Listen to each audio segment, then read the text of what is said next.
T-minus 30 seconds.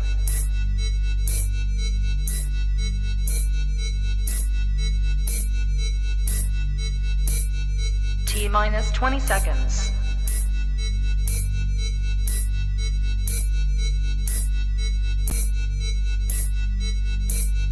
10, 9, 8, 7, 6, 5, 4, 3, 2, 1, 0. LadyChann! Fight!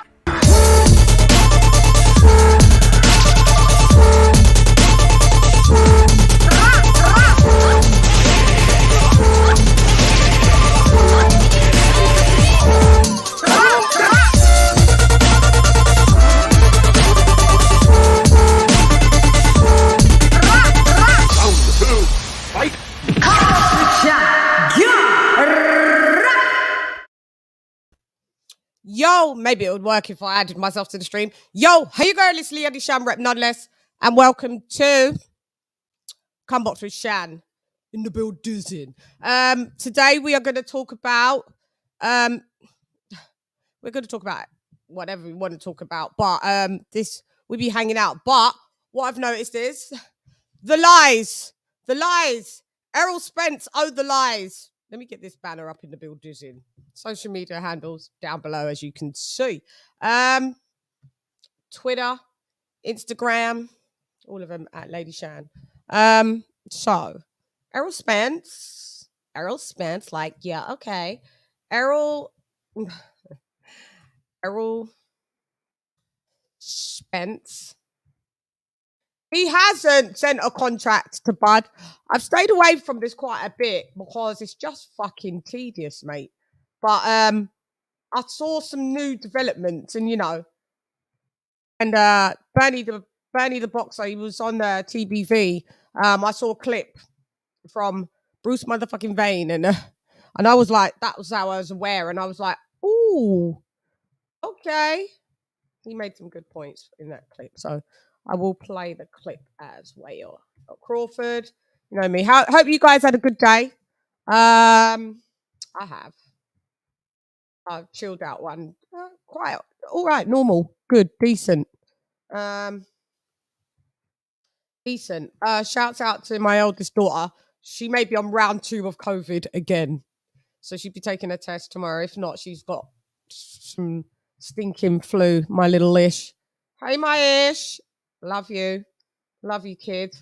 Even though you're grown, but, you know, the love grows as you grow older as well, my little bubush. Yeah. So, we're supposed to do some stuff tomorrow and she can't do it, but she's really like, Mum, I've been in bed for days. I can't even go to work. I'm like, oh, yeah. Yeah, I know when my bubush. She's always was the kid that always had colds and stuff like that. My little bubs. My Isha. So, yeah, shouts out to her. Told her get on that ibuprofen. Does my mic sound nice? Chickity check 1, check 2. Does my mic sound nice? Let me know, because last time you guys let me do a whole show on no mic settings, and I should have checked. But I did check, and it was on a setting where I thought that's okay for my mic, but clearly it wasn't. So never make that mistake. I only saw it on playback when I was like, there's no bloody mic on. Anyway,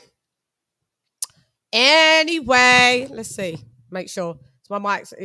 Yeah, feel better, Nisi. Lisa Bales, my sister in the building. That's what up, Joe. In the build. Who else is in the building? We got Mally Mao, New Media Today, USA Boxing in the building. Sammy Ali in the building. What up, Joe? Sammy Ali. Tony Montana. Yeah. Say hello to my little friend. What about your mother, Tony? She's dead. What about, you got any uncles, sisters? She's dead. Father, he's dead. Everybody's dead. Yeah. Everybody's dead. Don't ask me no fucking questions out here. Yeah, so let me just give you guys the round of applause and the welcome, because you're in the building.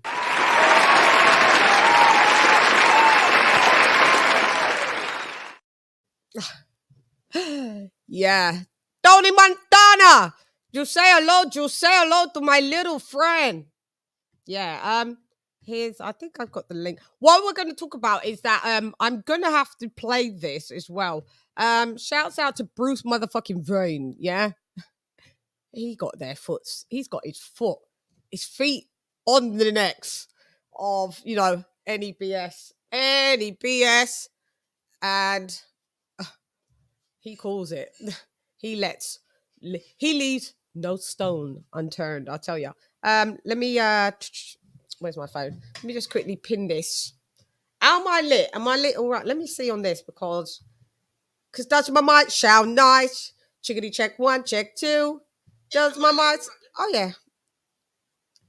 Let me see. I think I may be turn me down just a little bit. Liddy again, yo, I'm Liddy again. All of my people were Liddy again, yo, we're Liddy again. Okay, I can see more of you lot pouring through. I know isn't it quite late? But what it was, shouts out to my uncle Coach Ronnie Shields.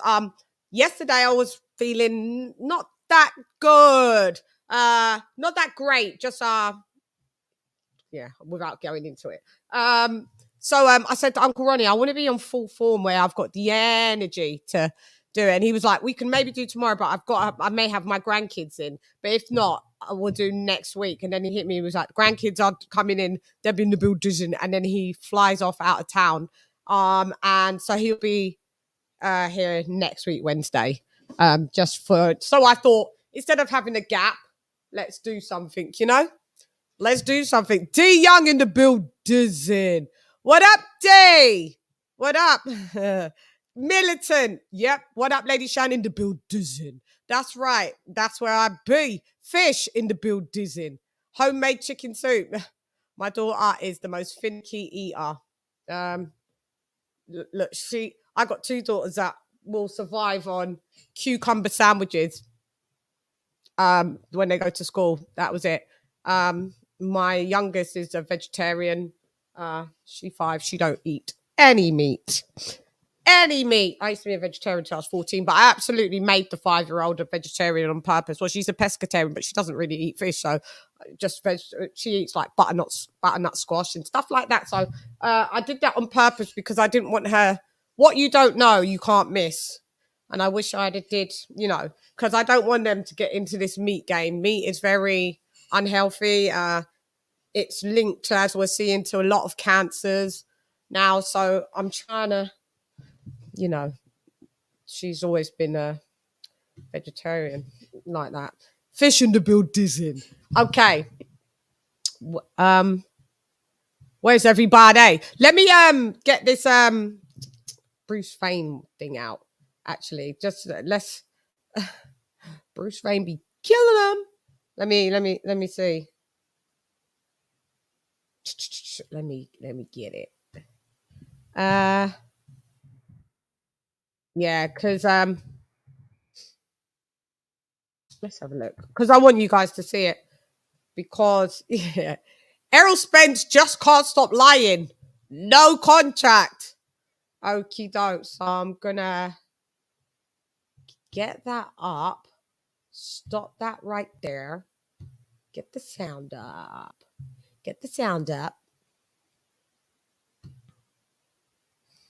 How's my Thursday going? Not too bad, Not too bad. Hang on, share.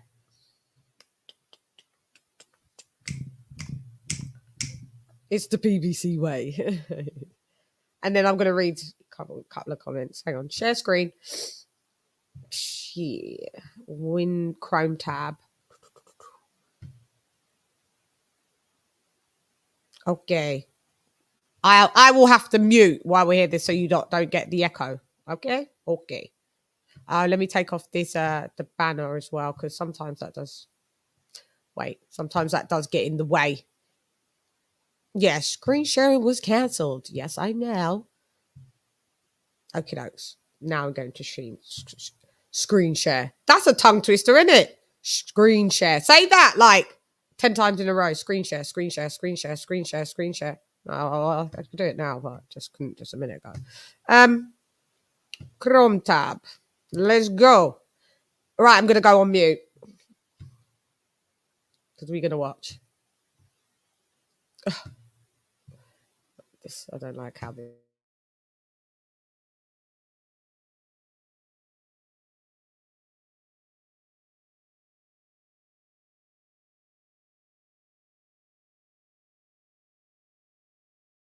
Refreshing. Mint is a fantastic flavor in my opinion. I don't own the rights to this content, so shouts out to Bruce Wayne, but this is for educational purposes and for under the Fair Use Act, and we shall use it appropriately. Just had to say that.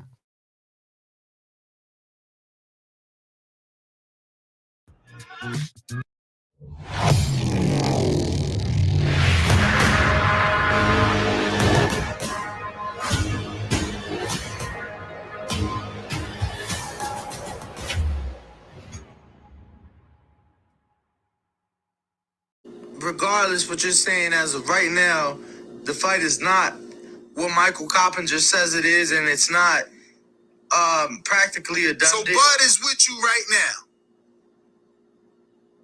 No, not right now, but I just went to the house. I went to the big house Sunday, and I asked him, I said, I want to talk to you. And like I say, he said, I said about everything that's going on. He said, but no, ain't none of that true.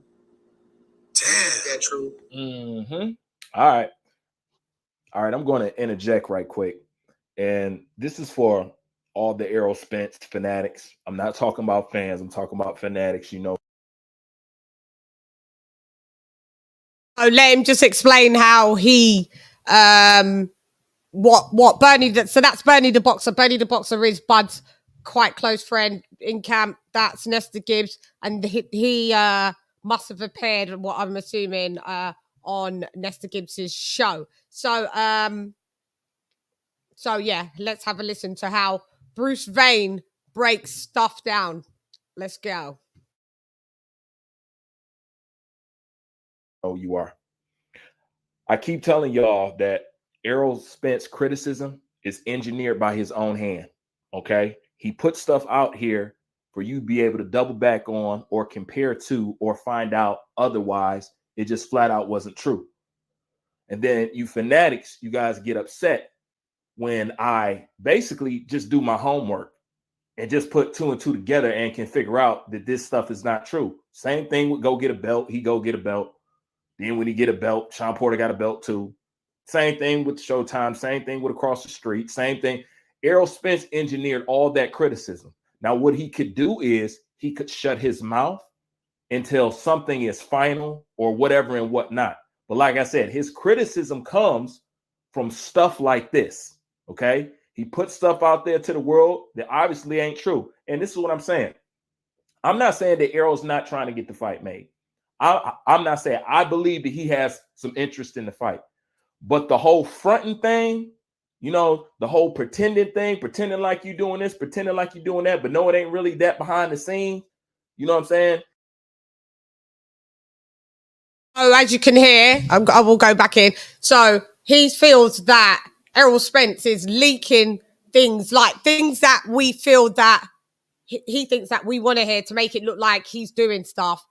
But really, you know, he wanted to fight with Bud. And then we found out that really there was offers for him and Canelo. And it was only because Canelo said, no, lo siento. No, I'm sorry, dude. We're not doing this fight. So that's when we realized there's holes in Errol's story. Holes in Errol's story. And all we just want the... Colonel Jessup, did you order the code red? You don't have to answer that question. I'll answer the question. You want answers? I think I'm entitled to. You want answers? I want the truth! You can't handle the truth! Yeah, I don't think none of it. I don't think these Errol Spence lot are handling the truth, but let's go off again. Let's go. I'm muted again. gaslighting people or whatever and whatnot. That's the stuff that I'm talking about. So if y'all do come on my page and y'all talk this crap, I don't know how. I really don't know how. Because you're saying somebody dislike Errol, somebody hating on Errol. I don't know how you could say that. I don't know how. Because once again, don't nobody force Errol to say anything that he don't want to say. Don't blame me because I choose to take a person for their word or believe what they say, then find out behind the scenes it's something else and it wasn't true at all. Let's keep going. Ain't none of that true. So, like I say, even though they trying to figure out a way to make the fight, I don't think Espinosa saying that it's 2/3 of the way. Like last week, he did an interview saying that it's 2/3 of the way done. And Earl saying, if it don't happen, it ain't my fault. He got to sign a contract. Earl reposted Mike Coppinger's story on. Earl reposted it on his Instagram and still up there saying that the fight was done. It said that Errol Spence and Terence Crawford are closing in on a deal for an undisputed welterweight championship fight. So look what he's about to say, which is a point, because everybody, we've all said Bud has been pretty quiet in the talks about mentioning this fight. We see them tweet here and there about, his reaction on his colleagues that have been in the ring, like with Devin Haney, etc., like that. But we ain't seen much other than that. He's been really quiet. So this was an interesting point that Bernie makes. I'm gonna go in the chat in a minute. 1 second. Un momento, por favor. In October in Las Vegas, he tagged Earl, he tagged Bud. Bud didn't repost, but Earl did. He tagged Bud though. okay. Yeah. Well, like I say, if Bud didn't repost it, that's a big sign. That is. Chann's Bud Crawford pricing himself out. He need to sign the contract. Ain't no contract been sent. All you fanboys been talking out the side of your mouth this entire time. He pricing himself out. That's why I asked you guys. Well, what is the price that he's pricing himself out at? What is it? And what do you want him to fight for? No answers, crickets, nothing at all. You guys been talking out the side of your neck. I've been strictly consistent. I only deal with the facts. I only tell the truth. I only talk about what's there. You guys make shit up. Just like somebody made up that fake Errol Spence tweet where they cloned his account so they can make it look like Errol Spence was answering back to Terence Bud Crawford. I know y'all remember that. That's the links that y'all go through. Fanatics. But when you gonna be a man and hold your man responsible, I hold everybody responsible. Ain't nothing personal. It's personal with y'all. Told you I ain't got no problem with y'all. I'm not beefing with y'all. That's stupid. We grown ass men. This shit is dumb. But y'all running around here acting like little chilling.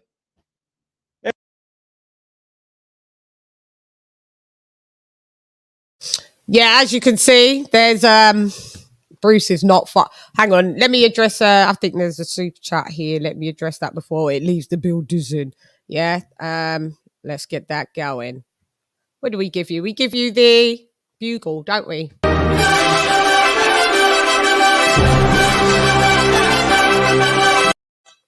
Okay, so Will the degenerate boxing fan, thank you so much for dropping that quarter of a dub on your girl. I feel like we are being played.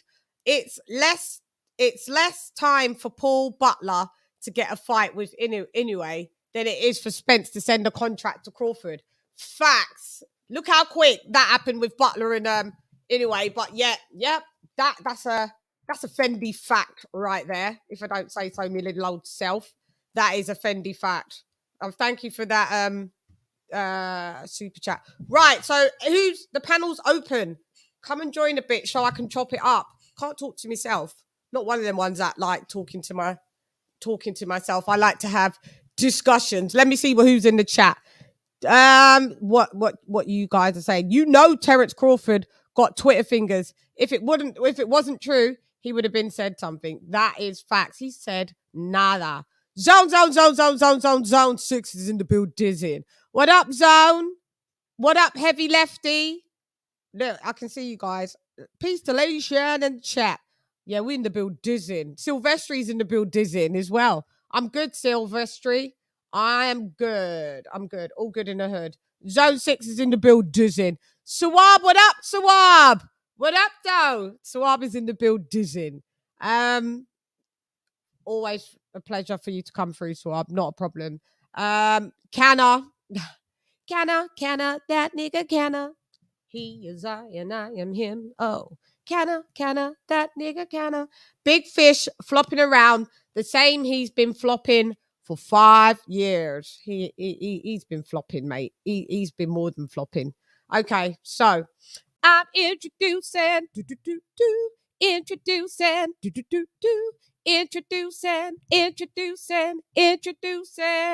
So yo, Wallan, see me get the boss, so me must put it on. Girl, this gonna make the place warm. Hannah, my fault if I turn you on. Show me up the natural light from me born. Step up on the stage and me must create a storm. Vibes when me bring in the sky, turn you on. Better pop the crystal, 60 on the man. We can get it rock and make sure you perform. Put a fire upon a guy, can't stand upon me long. Drink 2 Guinness, make your back firm and strong. You can sport Prada, Gucci, Sean, John. Gotta see where it's at and where it's coming from. Man, a request from New York to Compton. Come and pump up the vibe, pop up the volume. I'ma keep it crunk here like little John. I mean, man, LadyChann. So we got Lisa Bells in the build. Dizzying. I ain't did them bars for a minute. Lisa, enter the build. Dizzying. Hey, what up, sis? Hey, what's going on? Round of applause for coming in.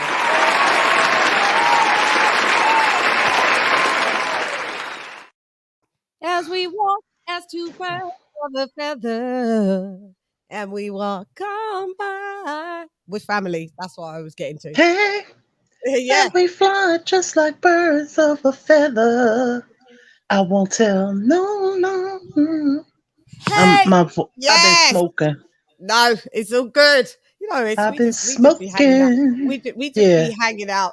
Sis, thank you for joining me. Yeah. Let's go, lady. LadyChann laying down the skills in the build. Dizzying. Yes. Yeah. Yep.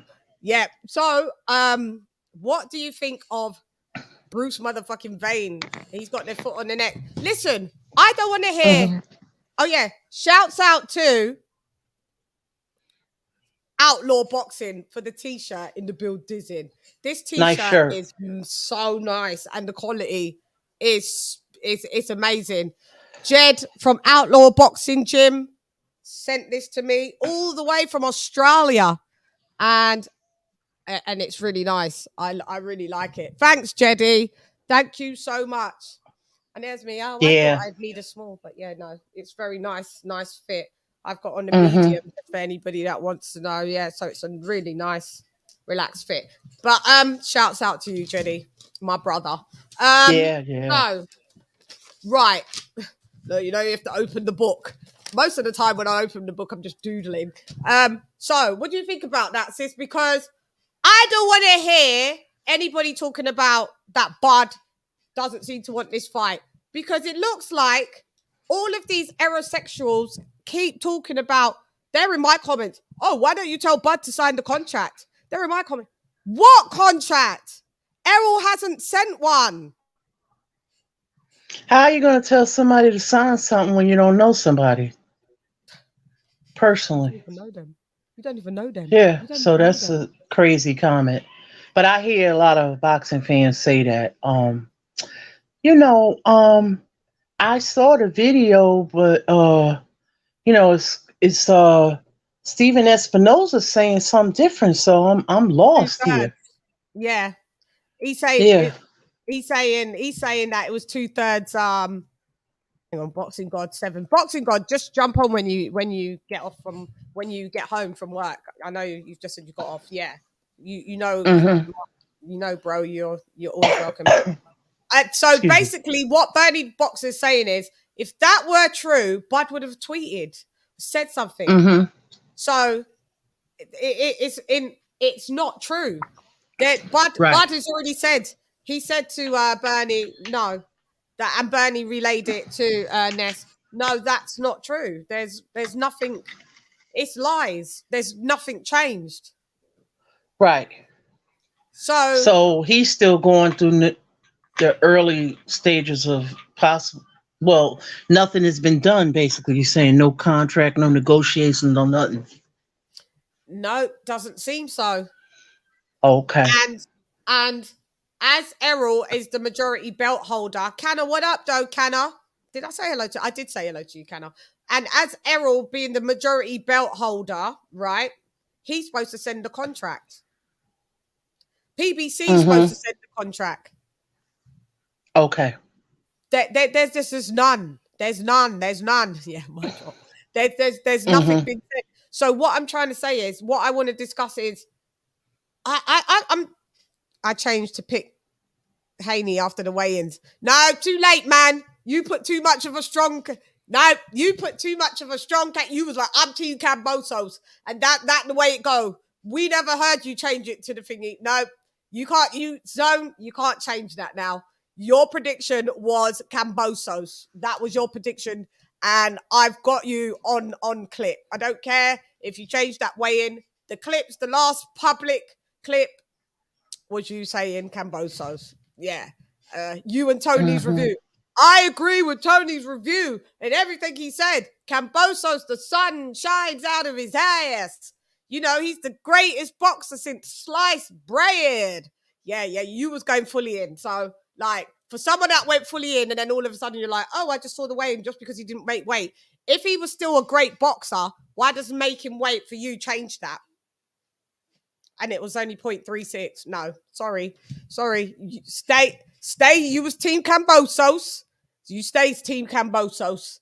You can't be about, I changed my pick. Sorry. You've derailed me now, Zone. You've derailed me. Get them likes up like what Lisa said. Thank you. Thumbs up or thumbs down. It makes no difference in the world of YouTube. It's still engagement. Thank you very much. But anyway, sorry, Lisa, because Zone was, making me zone out. Lisa. Yeah, so I put myself on mute. So I really don't, with a fight of this magnitude, you got this story going on here that if it happens, it happens. If it don't, it don't. That's just the way I'm at. Because I can't continue to talk about something, you know what I mean? Like, but I of course I want to see it. This is the most competitive fight right now. Like, I'm with you. Pound for pound, like this is a great fight. But at the same time, I can't be caught up in a negotiation and I know nothing about. Like, it's not like open to the public. The only thing I know is I'm hearing two opposing sides. So it's just ridiculous, yeah. Yeah, it's just like, does he want this fight then? He clearly don't want this fight. He clearly don't. Does Errol want this fight? Because Bruce Wayne says he feels like he wants it, but maybe he's in a... Listen, I'm not out to make no excuses for these people, because at the end of the day, if you're such the fucking big fish, right, and you want this fight, you say to Al Heyman, look, Al, I want this fight, and if it means that I have to come off of PBC and go on the other side of the street and just make a fight somehow with whoever, what other promoter wants to do it, that I shall do. Because let's have it right, Errol Spence, even though he wants to go up to 54, I think he's like getting as well. He feels like he's going to be getting to the tail end of his career. So who cares if you leave PBC? And like you've seen other sides of the streets have to come to PBC to get their fights done. Do you know what I mean? We see Devin Haney do it. We see Canelo do it. We've seen, like, who does PBC think they are that nobody can leave them? And like, what kind of Jedi mind trick do they have on people that it's for some reason their people can't leave, go across the street and make like big fights that they need to make? It just doesn't seem to happen. I don't know. It's weird. I have seen other people like over there, but like kind of like more or less the lower tier fighters for the most part. They may and I don't say going to the other side of the street. But You if know you what really I mean? want to fight, you would. I really don't. Yeah, because I just try to say, just make the best fights possible. I don't care about all of that. See, because what this is set a precedence of us siding with promotional companies and all of that. And I'm not really about all of that. You know, it's boxing first, and we just want to see, the best fights. That's all. All of the other stuff is null and void to me. Now, I mean, except with the exception of the heavyweight with Fury and Wilder. Yeah. That was something that they did, So, and they made a trilogy out of that. Yeah. Yeah. But it looks like that every time he like Spence keeps getting caught out, doesn't he? With his lies. Like, you're trying to make the fight. Oh yeah, we're gonna make the fight. We're gonna keep off social media. Like, we're gonna make this fight. That's what we're gonna do. Then boom, all we hear is payday. You want payday? I know that. You're talking to Canelo. So was you ever really gonna fight Bud? Because it seems like Canelo was gonna be your go-to. If it's not Canelo, it's everybody else but Bud. Everybody else but Bud. Let me just see what the chat is just saying. Slim Reaper in the build dozen. Hi Shan, change my name. Yeah, Slim Boxing Commentaries. Like it. But cook these Kangaroo George lovers, rimmers. I'm not holding out hope for this fight. The lies about Bud pricing himself out began already, Shan. And Lisa. I know that. Yeah. What, pricing himself out for what? What I'm saying is, there's nothing been sent. There's no price been sent. Like, Errol Team Spence haven't sent over anything and said, all right, we'll start here at, we'll give you 6 mil. And how do you think about a 6 milli price? Or how do you feel about this? There's nothing. I tell you who's been sending virtual contracts. It's fucking the aerosexuals. They are telling us, tell Bud, like we know him, to sign the contract. Like, you tell Errol to fuck off, because you can't even tell Errol to fuck off because you don't know him. So the way you're caping for the dude is sickening. And now this has just come out. How do these guys feel? Look, it's pretty quiet. Like, it's pretty quiet. Where are you, aerosexuals? Because it's pretty quiet in the chat. Usually you lot are all up and down in my comment section. All up and down. But go ahead, Lisa. Yeah. I mean, like I said, I really don't know. I mean, I just don't know. What if they are secretly? I mean, this is so mind-boggling. What is it that they want him to? Is it that he's trying to be a free agent, or you just don't want to sign to them or something? I'm lost. Because they'll probably want him to be signed there, because they're still in possession of those straps. Mm-hmm. So I really don't know what it is. You know what I'm saying? Because they've been controlling that welterweight division for a long time. So they have the majority of the hardware there, except for that one belt. Yep, that's true. And then we're going to introduce someone in the building. Mm-hmm. I'm introducing, introducing.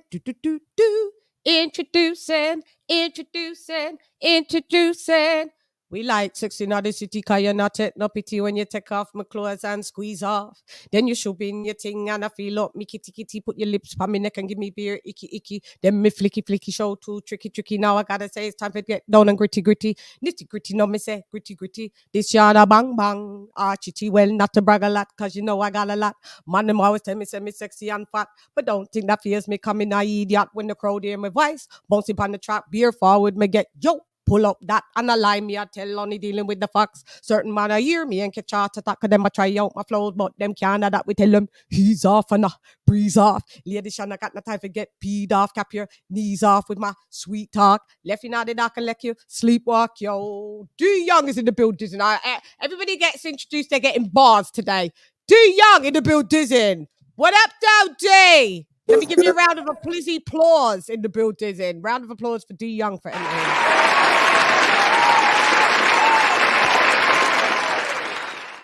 I'm in my wacky mode, as you can see. What up, though, D? First time on the panel, is it? Nah, this is second time. You can hear me? Second time. What up, though? Not much, man. I hear y'all cooking on this fraud shit. So I'm gonna give my little take on it, man. I mean, Errol Spence, his fans, they never hold him accountable for what he say. He comes out and say the fight signed, and then come back and say, well, if the fight don't happen, it ain't my fault. Well, nigga, you must know something that we don't know. So either is a fight happening or is it ain't? Is Al trying to make this or is he not? And his record has shown over the years he's not interested in making big fights. If you look at it, we had Charlo and Hurd, and we didn't get that. He had Deontay Wilder and Charles Martin, 2 heavyweight champions there, and he fed them to Anthony Joshua. You know what I mean? And to make matters worse, if we could go back to when Crawford and Porter got mandated, he didn't want anything to do with that fight, because that could have been his golden opportunity to introduce Terence to that platform, Showtime and Fox. Right. So with that being said, man, they smoking mirrors. Errol Spence been with this bullshit, and let me be clear, I like Errol Spence.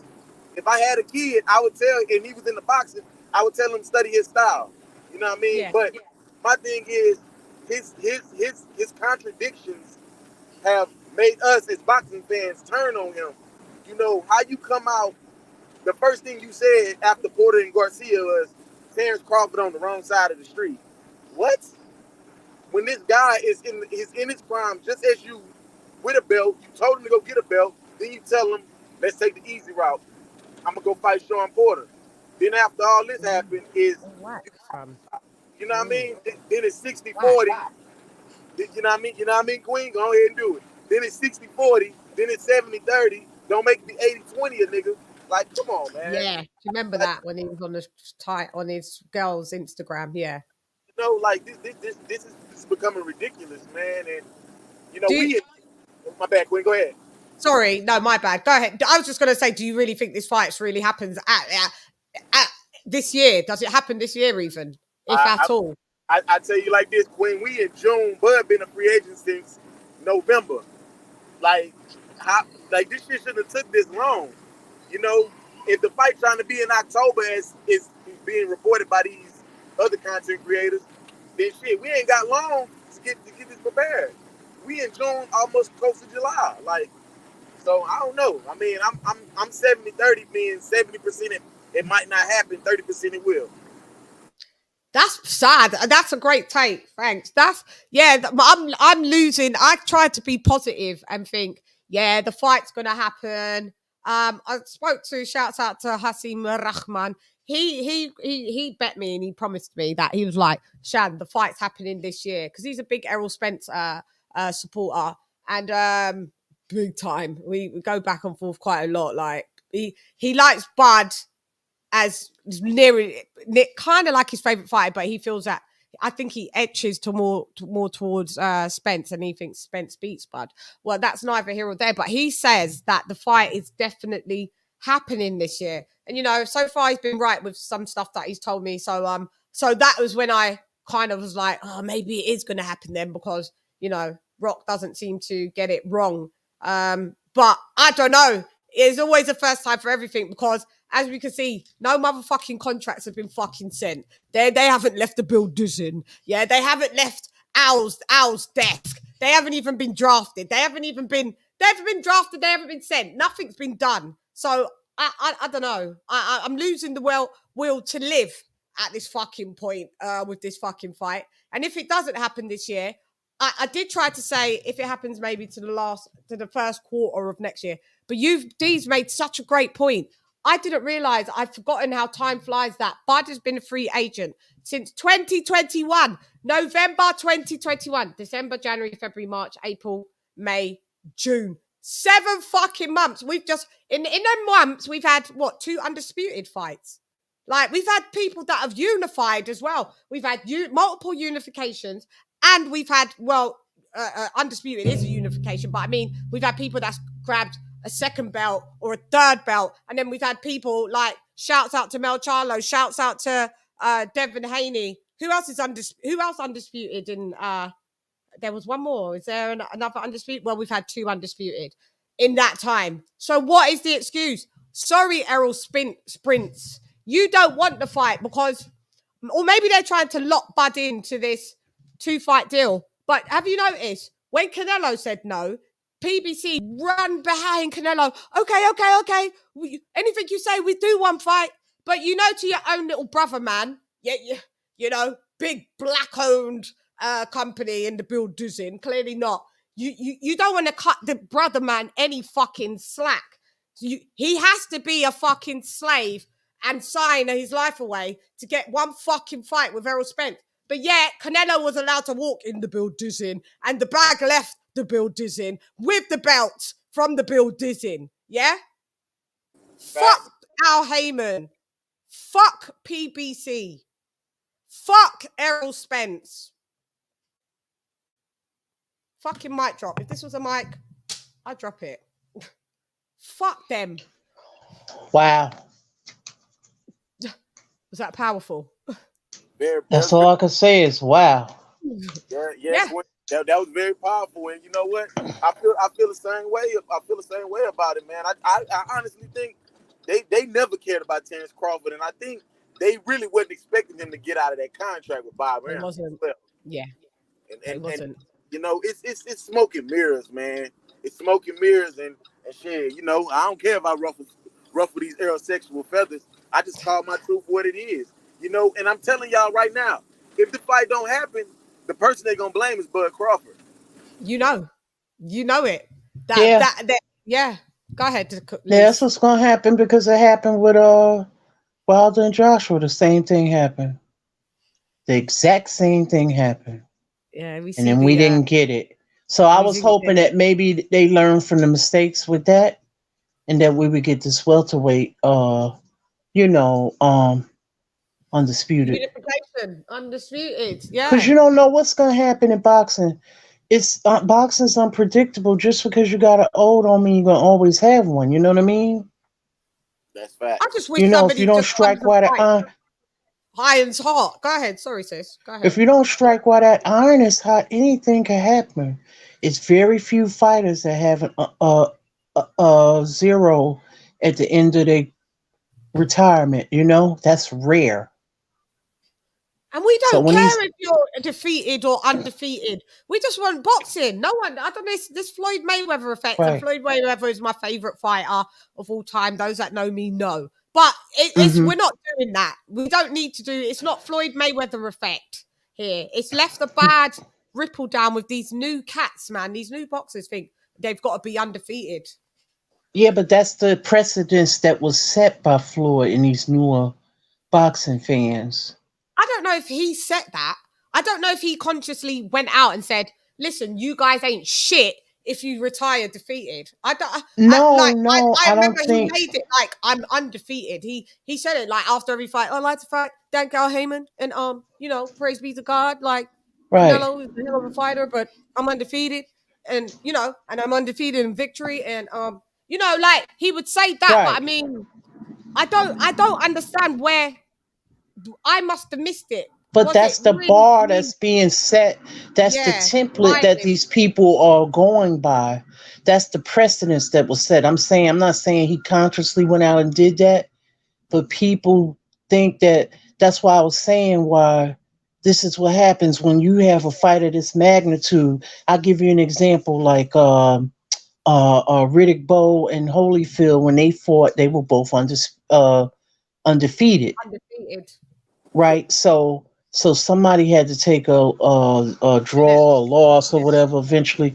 But what I'm saying is that when you have fights of those magnitudes, strike while the iron is hot, because in the process of that, You may get a fight or 2 or 3 after, and you may lose. That's what I'm saying. And then the luster of the fight kind of decreases. Yeah, it does. Value Like wise. Kell Brook and Khan. That's what I meant. Yeah. That's what Yeah. Yeah. It's going to be a Kell Brook and Khan situation. That's what's going to really happen. Like, we're going to get this, like, everyone's out of their fucking prime, like, and all this shit. You can try and age out Bud. Bud will still beat you at 38, Errol Spence, in my opinion, and you being 34. So you stay there because he's got less miles on the clock. So, and if they don't get this fight, so we've got mandates that can happen. So mandatories, this is what needs to happen. He needs to get 2 mandatories in his cart sent to him, yeah? Because you've got Stanionis and you've got Ennis. Like those Ennis is, I think, is IBF mandatory. I think, because he just did the IBF eliminator and starch dude. So Ennis will be coming to look for you. And I think Stanionis is I don't know which, if he's like WB, if he's, no, what has Errol got? IBF, WBC, and WB, what has he got? WBA, yeah. Took the WBA from Ugas. So I think maybe Stanionis may be the WBA, like, mandatory. And what's going to happen? You're going to get your ass beat, yeah? You're going to get your ass beat by one of them 2 young buds. Hey, Queen, I also seen an article on Facebook from a little article called Sidestep Boxing or whatever, and it had an article that Fondura is willing to come down to 147 to fight Errol Spence if this Crawford fight ain't made. No, Fondura, you will die. We know that you're a freak of nature and you're 6'6" and you already look like a walking skeleton. I don't want to see Fondura at 147. Don't you dare do it. No, that's going too much. He said that he can make what is it? What does he fight at? 160. 154. Isn't he? Oh, but he walks around. He said he walks. He walks around close to his fighting weight, very close. Yeah, yeah. But you got to look at his bone structure. Look at his sister; she's a fighter too. Yeah, and she's long and gangly. They're very, yeah. That's their bone structure. They're but for him to be 147, sis, that's cutting too much weight. That is. Yeah, I agree. He's 6'6". You're going to be emaciated. You'd be sick. You'd be ill. Yeah, right side in the build, Disney. Right side, jump on the panel because I want to hear your take. I know that you also like Errol Spence as well. I want to hear your take. I want anyone that wants to come on the panel, whether you're Errol Spence, Bud, both, whatever, because I need to hear everybody's points of view because it's gone really quiet in the build, Disney, with since Bruce Vane's come out with all of this and also Bernie the boxer, shouts out to him because he said, no, Bud ain't said anything because nothing ain't going on. They are aging the dude out. Go ahead. Hey, Queen. And when has Bud ever negotiated in the public? He keeps all this under... Yeah, he hasn't. Never. But usually he will... Okay, right side. Usually he will... he'll be like, he'll set maybe a tweet like the ball's rolling at least. Oh, like we're on our way or something because he is a tweeter, and he does tweet congratulations and his points of views or on Twitter a lot. I follow Bud. So for the fact that, all right, I'm not expecting him to come out and go, they want to give me 65. They want to be at 65, 65, 35. I wouldn't expect him to come out and that, but I would expect him to say, contracts landed on, like, contracts here, like, because where is Steven Espinoza got this idea from that it was 2/3 already done? Then where's he come from saying that? Somebody put me up on game because I must have not got the memo because he said it's 2/3 nearly done. Where 2/3 done? Where? Not with Bud. It's not. You sure it's not 2/3 nearly done with Canelo or something? Because it definitely, like I keep saying. All we want is the fucking truth out here. Otherwise, we'll lose the will. Colonel Jessup, did you order the code red? You don't have to answer that question. I'll answer the question. You want answers? I think I'm entitled. You want answers? I want the truth. You can't handle the truth. Can't handle the truth, and so far it's just been It's been crickets in the building. There's just been crickets. I don't understand. Nothing. But you know what? There's nothing from who it's supposed to be from. But why is the ERROL Spence fans chatting? They seem to be doing the most talking. Like, it's more likely that I could speak to Bud more than you guys could speak. Some of these lot are speaking to Errol. So when you're telling me in my comments, go and tell Bud, even though I don't know Bud, and Bud don't probably know me from a can of paint, they're telling me LadyChann, I need to go and tell Bud to sign the contract. Me from the UK in London, yeah. I've got to fucking somehow go and tell Bud, like, I mean, to catch a flight, ring him and tell him, but yo, Bud, can you just sign the contract? Yeah, because the people in my comment section, yeah, they want you to sign the contract. Can you believe these types of people? So it may be more likely that I could find a way to not to tell him to sign contract, but to be more, him to be maybe more aware of me than some of these fucking dickheads that seem to think that ERROL Spence knows them from a can of paint. He wouldn't spit on you lot if he was on fire. He wouldn't. Oh, okay, sorry. One sec, D. Yeah. Got you, D. He wouldn't know you from a can of fucking paint.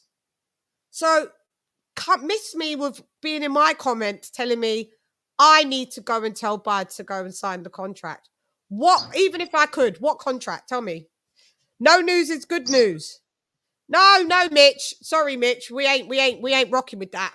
We ain't rocking with that. Don't try and double back now because it's been exposed that I would assume that your guy ain't about nada. He don't want the smoke. No news is not good news because ERROL Spence is a mouthy son of a, yeah, and he is always on Twitter mouthing about everything else. Why you got nothing to say in this? Oh, well, if I don't happen, I can't do his voice. Oh, I ain't gonna happen. You can't blame me. It's Bud. Oh, it's not my fault. No, we don't care. Go and fix your vocal cords because we're lost in translation. Okay, yeah, we're lost in translation. Him and no disrespect, Katie Taylor have the same vocal cords. Anyway, I digress. TY, TJ, King TJ in the build dizzying. TY in the build dizzying. TY, what up, though? Who's coming up on the panel? Because I want all the smoke. I want it. I want to hear all the points of views. Come on. Because it seems like y'all are mad. Yeah, but maybe you need to take care. Because you guys are crazy. And I think I like this bitch, but you're crazier than her.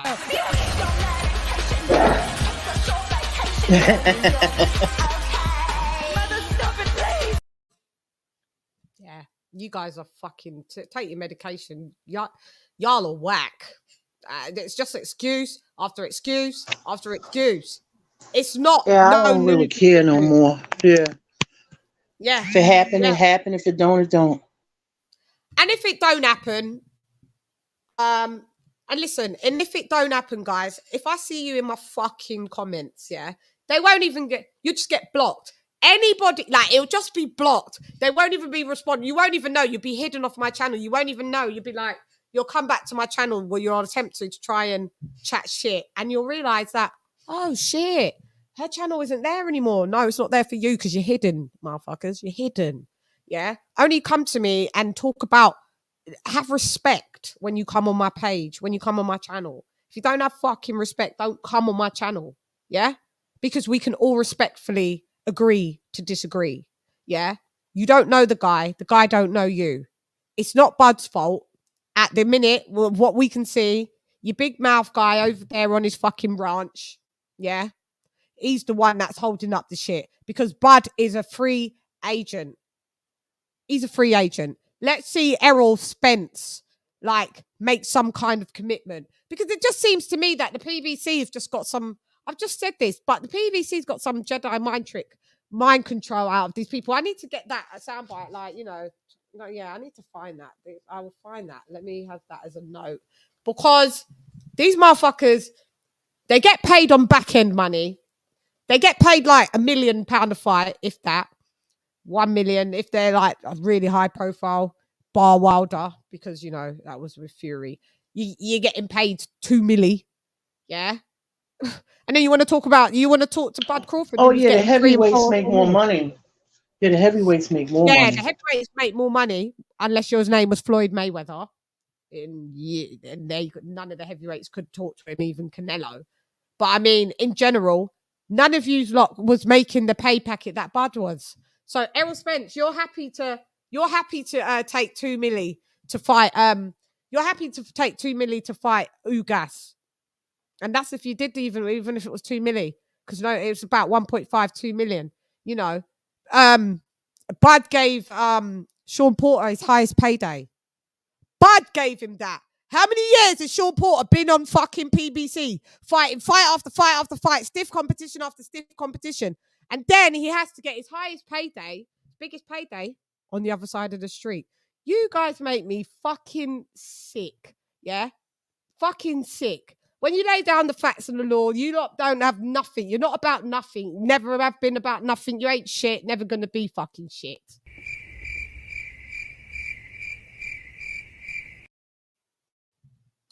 Lisa, over to you. Oh, damn. I don't even know what to say after that. I know. We'll check the chat.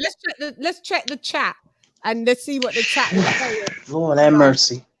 I know. Shann's in her bag today. Shann's in her bag. Haplo, T.Y. Haplo, yeah. Thomas T.Y. Jones. Everybody. Yeah, everybody. Maybe Espinoza meant 2/3 of an offer being ready to be sent. No. We can't be doing this. This is when it starts to get into manicness, when we start doing things like this. Oh, maybe he meant 2/3 of the way of being ready for the contract to be sent. No. He said it's 2/3 already done. No. Let's not start making up things. Let's not start filling in the blanks because we don't know the answers. That's when you get into a state of panic and desperation. I tried not to do those types of, them two emotions don't usually run through my body a lot because I don't allow it to. I don't allow panic. I've been in some fucked up situations where I've kept my fucking calm, as cool as a cucumber, because I know panic elevates your blood pressure. Any injury that you will have, you'll bleed out. Stay calm. I've trained myself very well to keep calm in very tough situations. I don't do deluded because I'm a logical bitch and I analyze stuff. I don't do desperation because there's so many choices in life that you don't have to be desperate for anything, you know. So them types of things, I'm not doing it. So that's off the books. Espinoza, chat shit. We're not filling in the blanks for these motherfuckers. We're not doing that today. Not today. We'll do that somewhere another day on someone else's watch. Yeah, we're not we can't go there and say maybe it's, you know, 2/3 of the way of the contract being sent, because then you just have to say, oh, the contracts were, you know, we're just drawing the contracts up. I've heard other promoters say, you know, the contracts are being drawn up and, you know, we're just sending them back and forth at the minute. Heard that. No, we've never heard we're 2/3 of the way of. He didn't even say 2/3 of the way of drawing up a contract. He just said he's 2/3. It's 2/3 done. So, you know, so you're lying. TY. The link is in the chat. I feel like you lot are being quite standoffish. How comes I don't see you lot jump? Like, I can see some of you of your Errol Spence, you know. Hey, how comes you're not coming over? How comes? You don't have no talk. I'm 5'5.5". You know. I'm a little big girl. Don't be afraid. Don't be afraid of me. Anyway, so as I said, mandatories will be flying out of his ass in a minute. Mr. Unification, yeah. Mandatories will be, and what will happen is, because the boxing gods don't like this type of shit, you get beat. There'll be upset of the decade if Errol Spence gets beat and washed by a Boots Ennis. And then it will only have to be, Bud will just have to fight Boots. and then just fuck off and go to 154. That's what's en route of happening, in my opinion. Somehow there's going to be a glitch. There's going to be a glitch in this program. I feel it. If this fight isn't made muy pronto, there is going to be a glitch. And the glitch is going to be where the other sanctioning bodies, because you know the IBF, they don't play. They're going to start saying, well, you're not going for undisputed? Cool. We need you to be fighting, sir, or otherwise just... Shut your bitch ass up! I don't know, because, they... Oh, she punched herself out. There you go. You're back in. But, came out, so start again. You came out of you actually got kicked out for some reason. No, I've been here the whole time. No, you came when you watch it on playback. You literally left and came back. Oh, did in. I? Yeah. Oh, wow. I don't know how that happened. Oh, she's left. Yeah. Go ahead. Sorry. No. I've been here. I never X'd out. My thing is. As well. Weird. Oh God. Yeah. Yeah. Go ahead. Anyway, don't worry. Go ahead, sis. Yeah. Yeah. My thing is this. Is it back the picture? No. Let me check. My thing is this. This is ridiculous. Yeah, now it is. Oh no, there it was, and then it's come off again. Now it is. Did it come? Oh, okay. Yeah. Okay. Yeah. Cool. Yeah. My thing is this. With a fight of this magnitude, we just not gonna know. I don't think, me personally, I don't like the fact that they negotiate in public like that. I think it's just the way of how things are now, whereas everything is, you're readily available information. So the way business is done is a little different. I mean, well, not as far as behind the scenes, but the way they promote fights now is different. So part of that is negotiation tax, the fans getting involved, which is, to me, is ridiculous. It's really ridiculous. So, they're putting this information out there. I don't exactly know when this started, but I'm not accustomed to talking about contracts and Shouts out to my new show that will be doing that. Well, I will be. Shanalytics, stand by. That's coming because I'm into analytics. So my a new show will be Shanalytics, because we're in the era of boxing right now, where guys, we're gonna have to understand the business of boxing. Because then, once you understand the business of boxing, sometimes you will be very less frustrated once you understand the internal mechanics of it.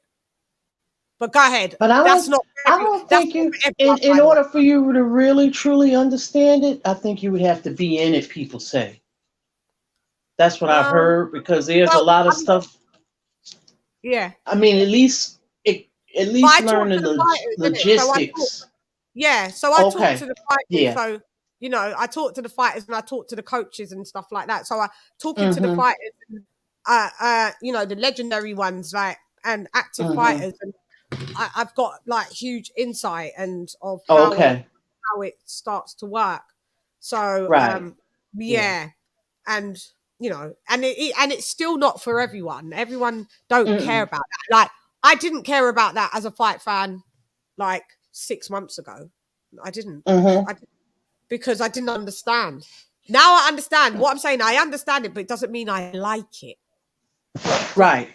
Yeah. Because there's things that, just because it's the business, things can still happen. People sometimes are letting this, it's the business, get in the way as an excuse. It's a bit of an excuse at this point. Sometimes, and some things are down to logistically that certain things have to 2 + 2's got to make 4, and it's got to make sense to them. Right. But I've always said, if a fight's going to happen if 2 fighters want the fight, it's never going to happen if it's just only on one side. And TJ, you're right. I think we are Bud/Errol fatigued. All these damn lies. Yeah. Mm-hmm. It's a lot. that's what it is. King TJ. It's a lot of lies, and we're absolutely drained. It's fucking draining.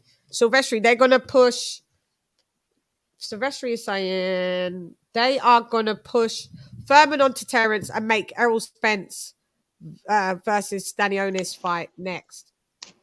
If that, you think so? I thought about the Keith Thurman at first, and I thought no, because when I spoke to Uncle Ronnie, he said Errol Spence ain't fighting no Thurman because of all of the how Thurman was to him coming through.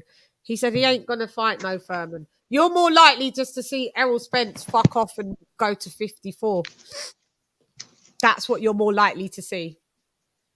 I mean, I know Thurman didn't fight him, but he said he would be willing to fight him now. So, you know, I really don't know. Yeah, that's because he's on the back end of his little career. We don't like. Yeah. If I was like Errol Spence, I'd be like, I don't give two shits if you want to fight me now. I'd be petty like that as well. You didn't want to fight but guess what? Yeah. Mayweather was supposed to fight Spence. I mean, Mayweather was Thurman, and he didn't. And not Thurman, and then he just went and did. And he didn't. He threw. He probably threw. knew that he's gonna get fucked up. Well, he threw Errol out there, so yeah. What's good for the goose is good for the gander. I don't give a damn. Yeah. What's good for the goose is good for the gander, because they were on. He felt that they all are like that. They all feel that they're on different trajectories. At that point, he was a little behind him, so he's chasing this. The same way with Floyd, he felt like, well, I ain't got to fight you. You know what I'm saying? They all do that to some degree. They do. But Keith took the brunt of all, you know. And then by him not being active, it didn't help him either. Yeah. So I'm like, I ain't gonna just say one for one and not call out the whole shit. You know what I mean? Yeah. I get it. Okay, so I'm going to. Yeah, I thought it's the. No, I don't want another option. Come on, why is it not giving me that? Add option. And they're probably trying to cash him out too. Who? Steve. Yeah, because he got to go now. Yeah, because I don't think anything's really happening for him. Why won't it create my poll? That's very strange. That's very strange. It's not lighting that up. Yeah, hang on.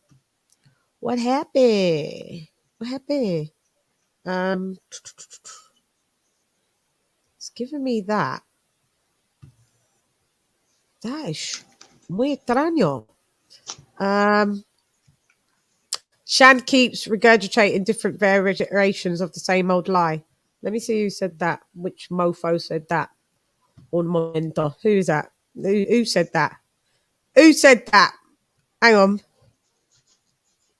Where did I just saw that on the other thing.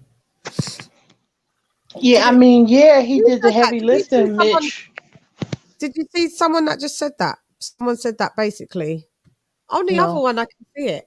This is very strange. Yeah, someone he did it. I'm regurgitating the same old. Yeah, lie. Mitch. But he had access to all those fighters. None of those fighters would fight other than Sean Porter at the tail end of his career. So I'm just looking at it. I don't care who did the heavy lifting.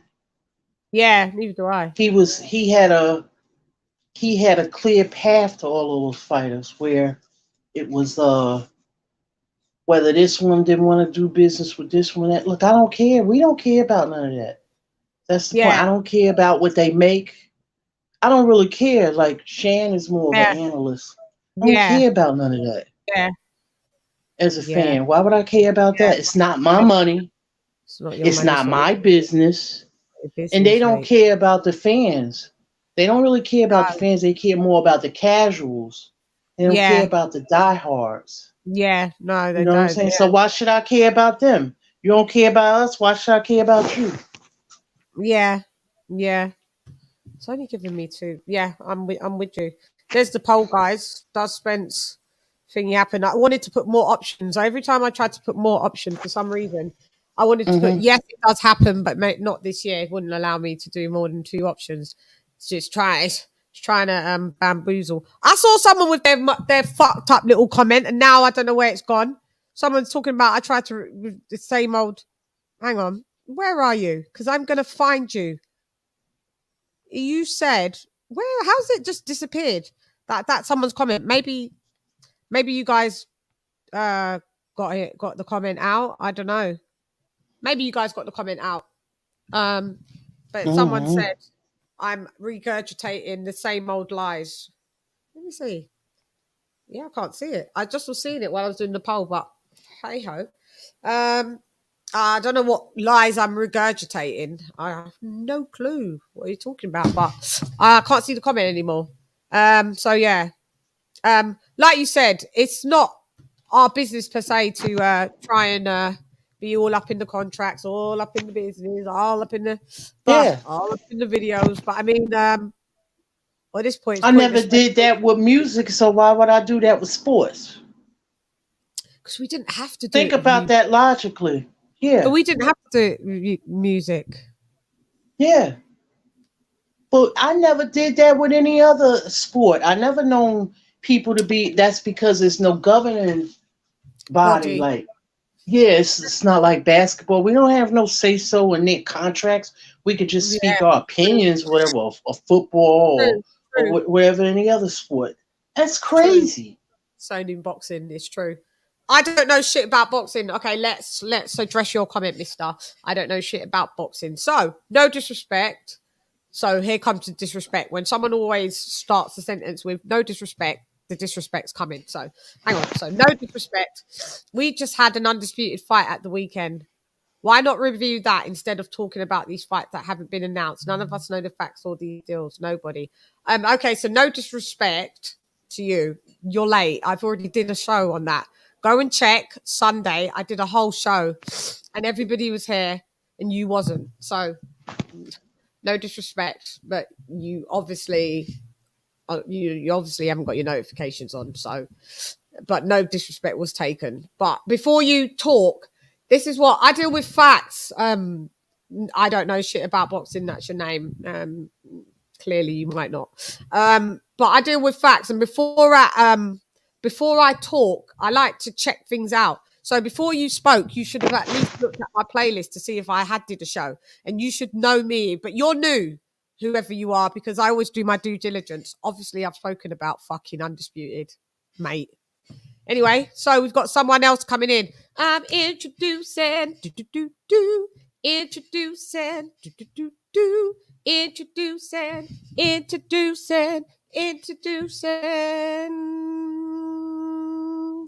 So I need another bar. So, okay. We've got ease off and breeze off. LadyChann, I got no time to get peed off. Cap your knees off with my sweet talk. Left you nodded, I can make you sleepwalk, yo. Can't take this triangle thing. 3-way thing, and my type of thing.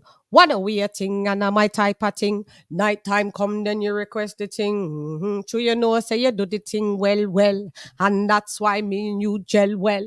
To your girl, I'll ring off your cell well. Why you not make it ring out to vice me? Lying in my bed, and telling beer tall tears. Can't answer the question, what, where? You are talk, but don't sound sincere. Well, me dear, make a decision. Me not take part in competition between you and your blood clot woman. So, rude boy, tell me where you're depend. Are you responsible for the sticky?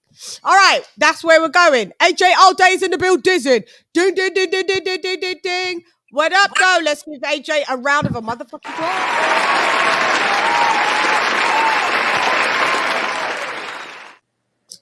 AJ All Day, you've got no picture. Get your picture up, dude. I don't? Oh, snaps. No. You All are. right, I'm on my phone at the moment. I'm just waiting for my laptop to load. So you are a grey disc. Okay, so stay a grey disc until your laptop loads. Yeah. If it's easier. So sorry I'm late, man. I was out, man. You was out like a light. Was you sleeping? Hey, what's up, AJ? Hey, what's up, Lisa? How you doing? Hey, what's up? None. I figured you was resting. Yeah. And I said, where's AJ at? Yeah. Lulu, you always get the butt hurt because your butt hurt. I hurt you, innit? If you call yourself, I don't know shit about boxing, and then I'm have to address you. No, your butt hurt, baby. Your butt hurt because you thought you could come here and tell me that something that I'd already done, but you hadn't checked your facts. So I deal with facts and you clearly don't. So I can't address you any further because you don't have a clue. You can't even spell. You know what? I can see how you spell. I shouldn't be addressing you because I think you're probably about 12 years old. Because if you spell you and you spelt you, YIU twice. Yeah. That might be some new age shit that, that the kids type. Sorry, I'm an adult. I don't understand that type of thing. So it's time for you to go to your bed. It's bedtime. I don't know where you're based, but wherever you're based, it's time for your bed. Go to sleep because I won't be addressing you. Yeah. I can see your spelling and all the chat. It's rubbish. Yeah, you're spelling shit. Anyway, we won't address it. He's a kid, guys, so just leave the kid out of it. Don't even address him. He's a child because I can see how he's typing. I can see how you're a kid. But go ahead, AJ. So, so you missed a few bits. So, basically that Bernie the boxer went on TBV and he spoke about basically that the reason why Bud hasn't tweeted anything is because nothing has been sent to him. There's been no progress at all. With Stephen Espinoza saying the fight was 2/3 done. Once that question was posed to him, he said that's not true, I'm afraid, because he spoke to Bud and Bud said not true. So they'd be capping over there on PBC Island. So are we really going to see this fucking fight?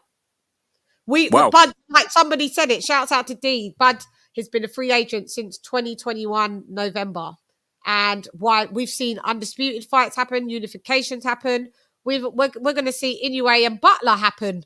And Inoue just fought like 2 days ago, 3 days ago, 4 days ago, 5 days ago. You catch my drift. And that's already being done.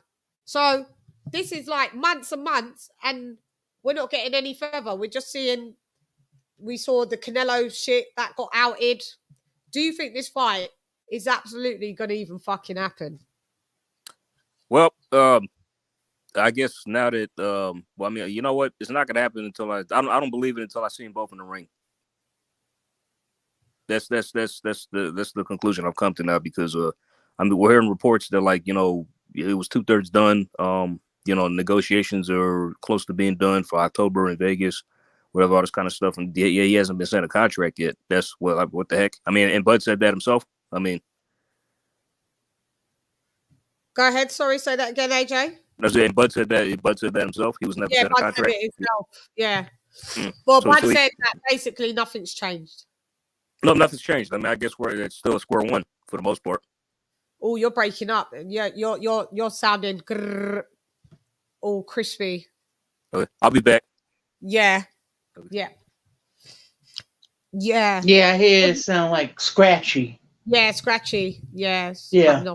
Every time I turn around, the goalpost keeps being moved. Shake my head. Call me when the fight is made. Yeah, do you know what I mean? Me too, Mal. Me too. Call me when the fucking fight's made, because right now, I don't know if this fight. What have we got on the poll? What have you guys said on this poll? Don't understand why it makes it go down.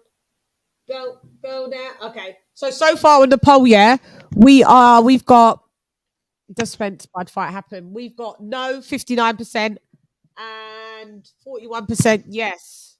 I can't see on this lap how many voted, but we'll keep the poll running. So keep on, telling me what you think. I at this point, I don't have a clue. But like we said, we've got got Stanionis and Ennis are in the building, and I'm quite high on Boots, because if you try and I don't know, maybe these two fight at 154, but then Bud just doesn't get his undisputed, because once he goes up to 54, we've said this, there's going to be problems up there as well, isn't it?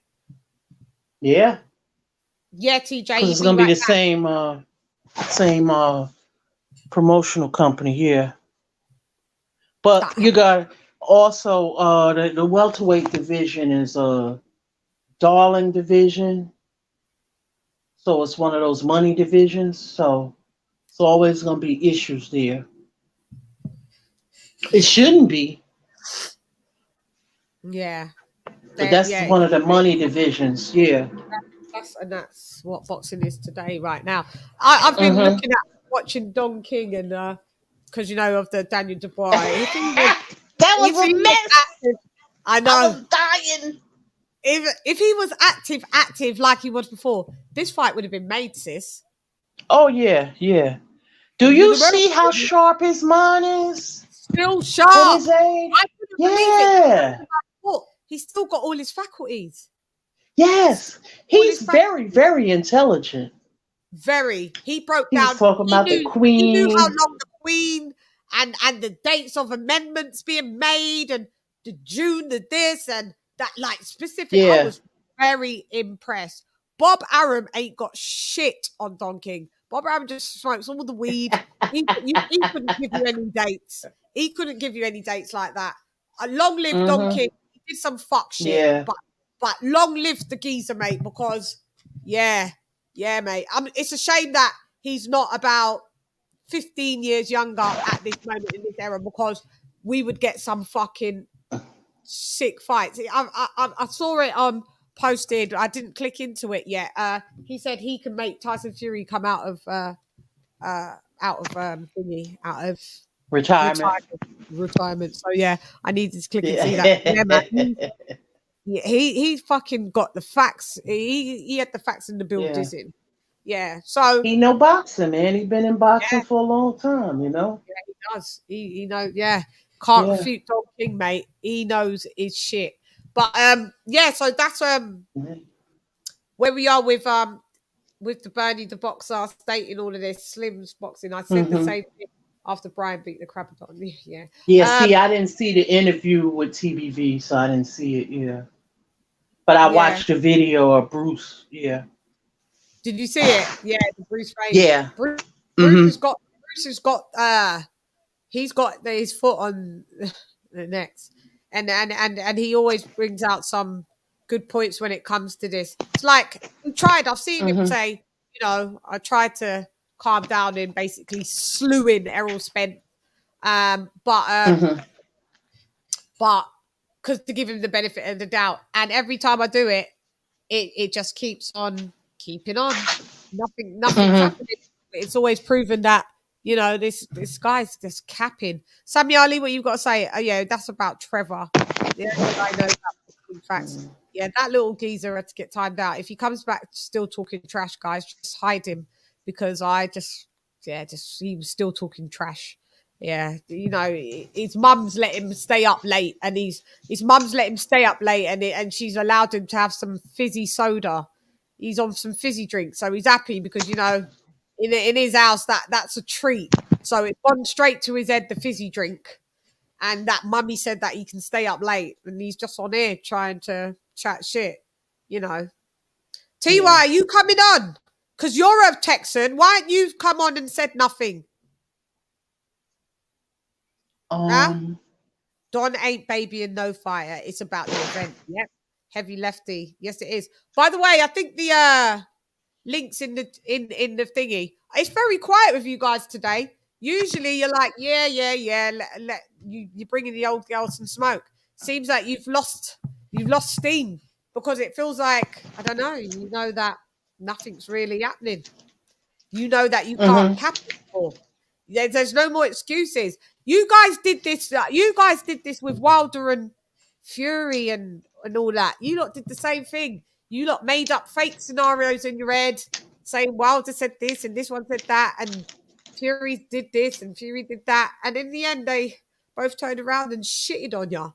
And now you're just repeating it again. Ain't you bored of this, guys? Like, ain't you bored? Like, stop speaking for. Yeah, I know, TUI. I know you wasn't. Yeah, it's cool, babes.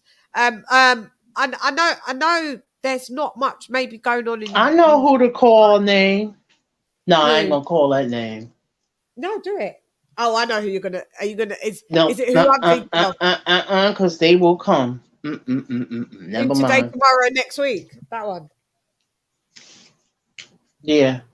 That I want no. Maybe he should come because I haven't really had this big conversation with him. But I want AJ to get on because then while I'm on the phone, you could. Where is he at right now? He was waiting for the laptop to load up or something. He said. Oh, okay. Yeah. You know, it's. Go on, talk because I can hear you. Yeah, it's I mean, what are we gonna do? Like, we just gotta wait it out. But that at the same time, you know what? That shouldn't have to be the focal point of everything. Talk about there's so many other things going on in boxing. You got Bertuviev getting ready to fight Who's Joe he fighting? Smith. Is he going to be fighting Smith? That's going to be a big fight. That's going to be for unification as well, isn't it? Yeah. Oh, that's going to be massive. Edgar Berlanga fighting this weekend. Yeah, he's fighting this weekend. The guy he's fighting is a puncher too. Who's he fighting? So that should be. His last name is Angulo. Not Angulo El Perro, not him. That's the one I know. Yeah. Yeah, that's I was just watching him last night. I was watching a fight with him. Yeah. He knocked that dude out. Yeah. Yeah, is he a puncher then? Angulo? Yeah, he's a puncher. Yeah. That should be an interesting fight. Yeah. I wonder if we can. I wonder how do we get to watch it? If that's on Fight TV or if it's. Wait a minute. What is that on? On Berlanga? That's a ESPN fight or ESPN Plus one of them. That's Bob Arum. We might get that on Sky then. That's a potential fight of the year, Lisa. Could be, yeah. Well, I know for me that Joe Smith and Bertuviev, that's definitely gonna be a war. That's gonna be a war. I hope I didn't block someone else on thingy. This guy, you know, because his mum let him stay up late. I keep telling him, it's time for your bed, bud. It's time for your bed. I got him out of there. Yeah, guys, be vigilant. Yeah. And who else? What other fights is coming up? I'm trying to think. Oh, Triple D and Trevor Bryan. I don't know because you know what? Here's the thing. Larry Holmes has been working with him on the jab, so that's gonna be an interesting fight. Larry Holmes. I don't really Triple D. No, Trevor Bryan. Oh, on his jab. Yeah, so that should be interesting. I'm gonna go with. I'm gonna go with Danny because he's young and explosive. Yeah, me too. But that's his kryptonite was that jab. He has no head movement. Yeah. Yeah. He don't got head movement. Yeah, he don't have any. Who's that dude? Now, see, I don't know how good Trevor Bryan's jab is. Yeah. Well, the last time I saw him fight was I didn't see that last fight that he just did, but I did see him knock out Bermane Stiverne. That was in like the 11th round. That was horrible. Yeah. They looked like two fat sea lions swinging for their heels. It looked horrible. Trevor Bryan is in bad shape, like always in bad shape. So maybe he's come in a little bit lighter. Yeah. A little bit lighter and hopefully. A bit like and taking this quite seriously. Expect that troll to come back under a different name, guys, because he got blocked now because he didn't behave himself, so he got blocked. So you know, these people, they love you so much that they make multiple accounts and come back just to it's just so you can talk. Actually, this is what I do. Hang on, let me do this. Yeah, go ahead, please. Yeah, I'm looking forward to. I'm more looking forward to the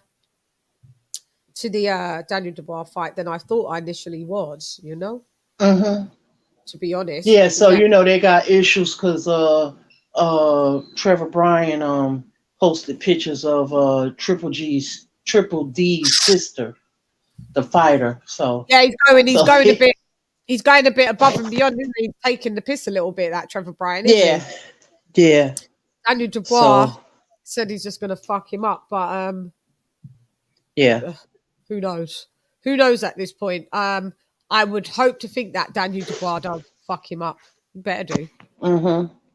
Because otherwise, if you don't beat Trevor Bryan, you're ruined, son. You're ruined. That means you have to go right back to the drawing board with him. He's young. Yeah. He's still young, yeah. Yeah, he is young. But I mean, we are expecting you to beat Trevor Bryan. You know, we are expecting that. Hang on, who's there? Texas run this shit. Tiwa. You didn't have to come on. I know you're not feeling a bit poorly, but what's up? I just wanted to shit. I just want to highlight y'all, man. Oh man, hey Ty. What's up, man?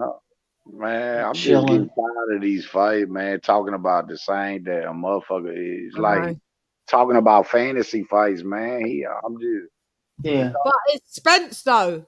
It's not what, because as I don't know if you came in at the beginning of the show that basically Biden had already denounced, saying that it's not true that they've even got anywhere so far.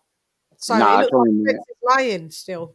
Because I came in the middle. I didn't hear that, but I'll be hearing that stuff when I go through the videos on YouTube. I don't never believe none of that stuff. You hear all these channels talking about, they getting close to. So you can't piss on me and tell me it's right. I already know that shit bullshit because it's been doing this for the last 4 or 5 years. That if that shit's coming close, it's gonna hit a national sports channel. It's gonna hit ESPN. It's gonna hit. You know what I'm saying? Some of it we already know that type. It's not gonna hit. It's not gonna hit. You know what I'm saying? Anything you hear on YouTube ain't gonna be something that you're gonna hear national. That's why I know this fight ain't nowhere near close to being done. It's not. Because ain't none of them sending each other a contract. Yeah. Well, but it's only down for Spence to send the contract because he's the one that's he's got the majority of the belt, so he needs to send the contract to fight Terence Crawford. Like y'all said, man, like I don't care about this politics. I let everybody else talk about the politics, all this stuff that go with it. All I'm gonna give you is pick the winner. That's it. And I know, you know what I'm saying? I know in my hearts of hearts what's gonna happen when this fight comes. You know what I'm saying? That's why I bet a fee on it. That's why I bet a band on it. I already know it's gonna happen. I know I'm not even worried about it because I know it's a good fighter against a special fighter. And that's what you're gonna see when the fight happens. That's exactly what you're gonna see. Let's clarify who's the good fighter and who's the special fighter. I think the real boxing fans know who the good fighter and the special fighter is. No, they might not. You're gonna have to clarify. You know, I ain't biased. See, you know, it's Texas all day, but shit, the good fighters from Texas. You know what I'm saying? The special fighters, bud. You know what I'm saying? The shit you smoke on. Shit. You know what I'm talking about? That's what's gonna happen, man. You know what I'm saying? It's too much. Even the Earl fans will get up on here, the real ones, and gonna tell you that if you're going skill for skill, Bud got the better skills. I mean, I don't even think they can argue better. But like I was when I was, and you're from Texas, famous. But that's when I was chopping it up with Lisa the other day when I was telling her, you know what I'm saying? The Errol Spence fans are gonna tell you the way of victory is that the jab is he got the better jab, and that jab he's just gonna keep coming at Terence, and Terence is too small, and you know what I'm saying, he's gonna have too many accumulated punches, basically, in other words. But the more punches you throw, the more you're gonna get countered by him. The more you throw, the more you're gonna get countered. You know what I'm saying? That's all I'm saying. You got a million people gonna come on here. Everybody got their opinions. Everybody, you know what I'm saying? We know this. I know that. You know this. You know, but at the end of the day, man, if you got that eye of boxing, man, you know what I'm saying? You're gonna really see how this fight's gonna go. Now I'll give you this. I'll give you this. Crawford can't start off slow. Crawford can't start off slow like he does in some of these fights. You know what I'm saying? When it come to Earl, because if he start getting down and behind rounds, you know what I'm saying, and he don't eventually, and you know, if you think Bud's thinking like, okay, well, I can catch him at any time. That's one thing Bud ain't gonna do. Bud got to start off, you know what I'm saying? He gonna be patient and do what he do. But he ain't gonna be like no Screw Tape. He ain't gonna be like DJ Screw. He ain't gonna be slowed up. He ain't gonna be chopped up. He ain't gonna be slowed down and chopped and all that. He gonna, you know what I'm saying? He gonna at least start off mediocre. You know what I'm saying? He gonna get his pace off because he ain't gonna go down. You know what I'm saying? He knows he can't start off slow like that. But he can be patient. He gonna be patient. You know what I'm saying? Because you know what I'm saying? Yeah, he's gonna know, but all that Spence is too strong in this, and I say this all the time. I've been saying this since day one. You said he was too small. He moved up to 147. He got to be, you know what I'm saying? And everybody, Earl's just too big for him. Earl's just too big for him. But when you look at it, you know what I'm saying? And I don't want to hear, oh, he ain't fought nobody and whoop-de-woo this and whoop-de-woo that. When you look at it, he stopped everybody you put him up against. I don't give a fuck who it is. I don't care if it's a Burger King manager. I don't give a damn if it's a motherfucker, you know what I'm saying, serving you a Papa. I wouldn't care where he come from. If he stops everybody you throw him up in there with, you know what I'm saying? Yeah, I look at the resume. Of course you look at the resume. But what are you really saying, though, when you say that he ain't fought nobody, man? You know what I'm saying? He fought everybody they put up against because he ain't picking the fights. You know what I'm saying? And if Earl, how come? Well, look, and we ain't talking about no car accident, but when's the last time Earl stopped somebody? And that ain't no knock against Earl. I love Earl. I love Earl. You ain't never gonna see me. I love Earl. I fuck with Earl. It's been about 5 years since he stopped someone? 5? When he stopped, he gonna cap about it and joke about it in the press conferences like he do. You know what I'm saying? The last time, you know what I'm saying, he stopped somebody. Yeah, remember he was. But he stopped. You know what I'm saying? You know what I'm saying? The ref stopped the Ugas fight, of course, but then he still stopped. You know what I'm saying?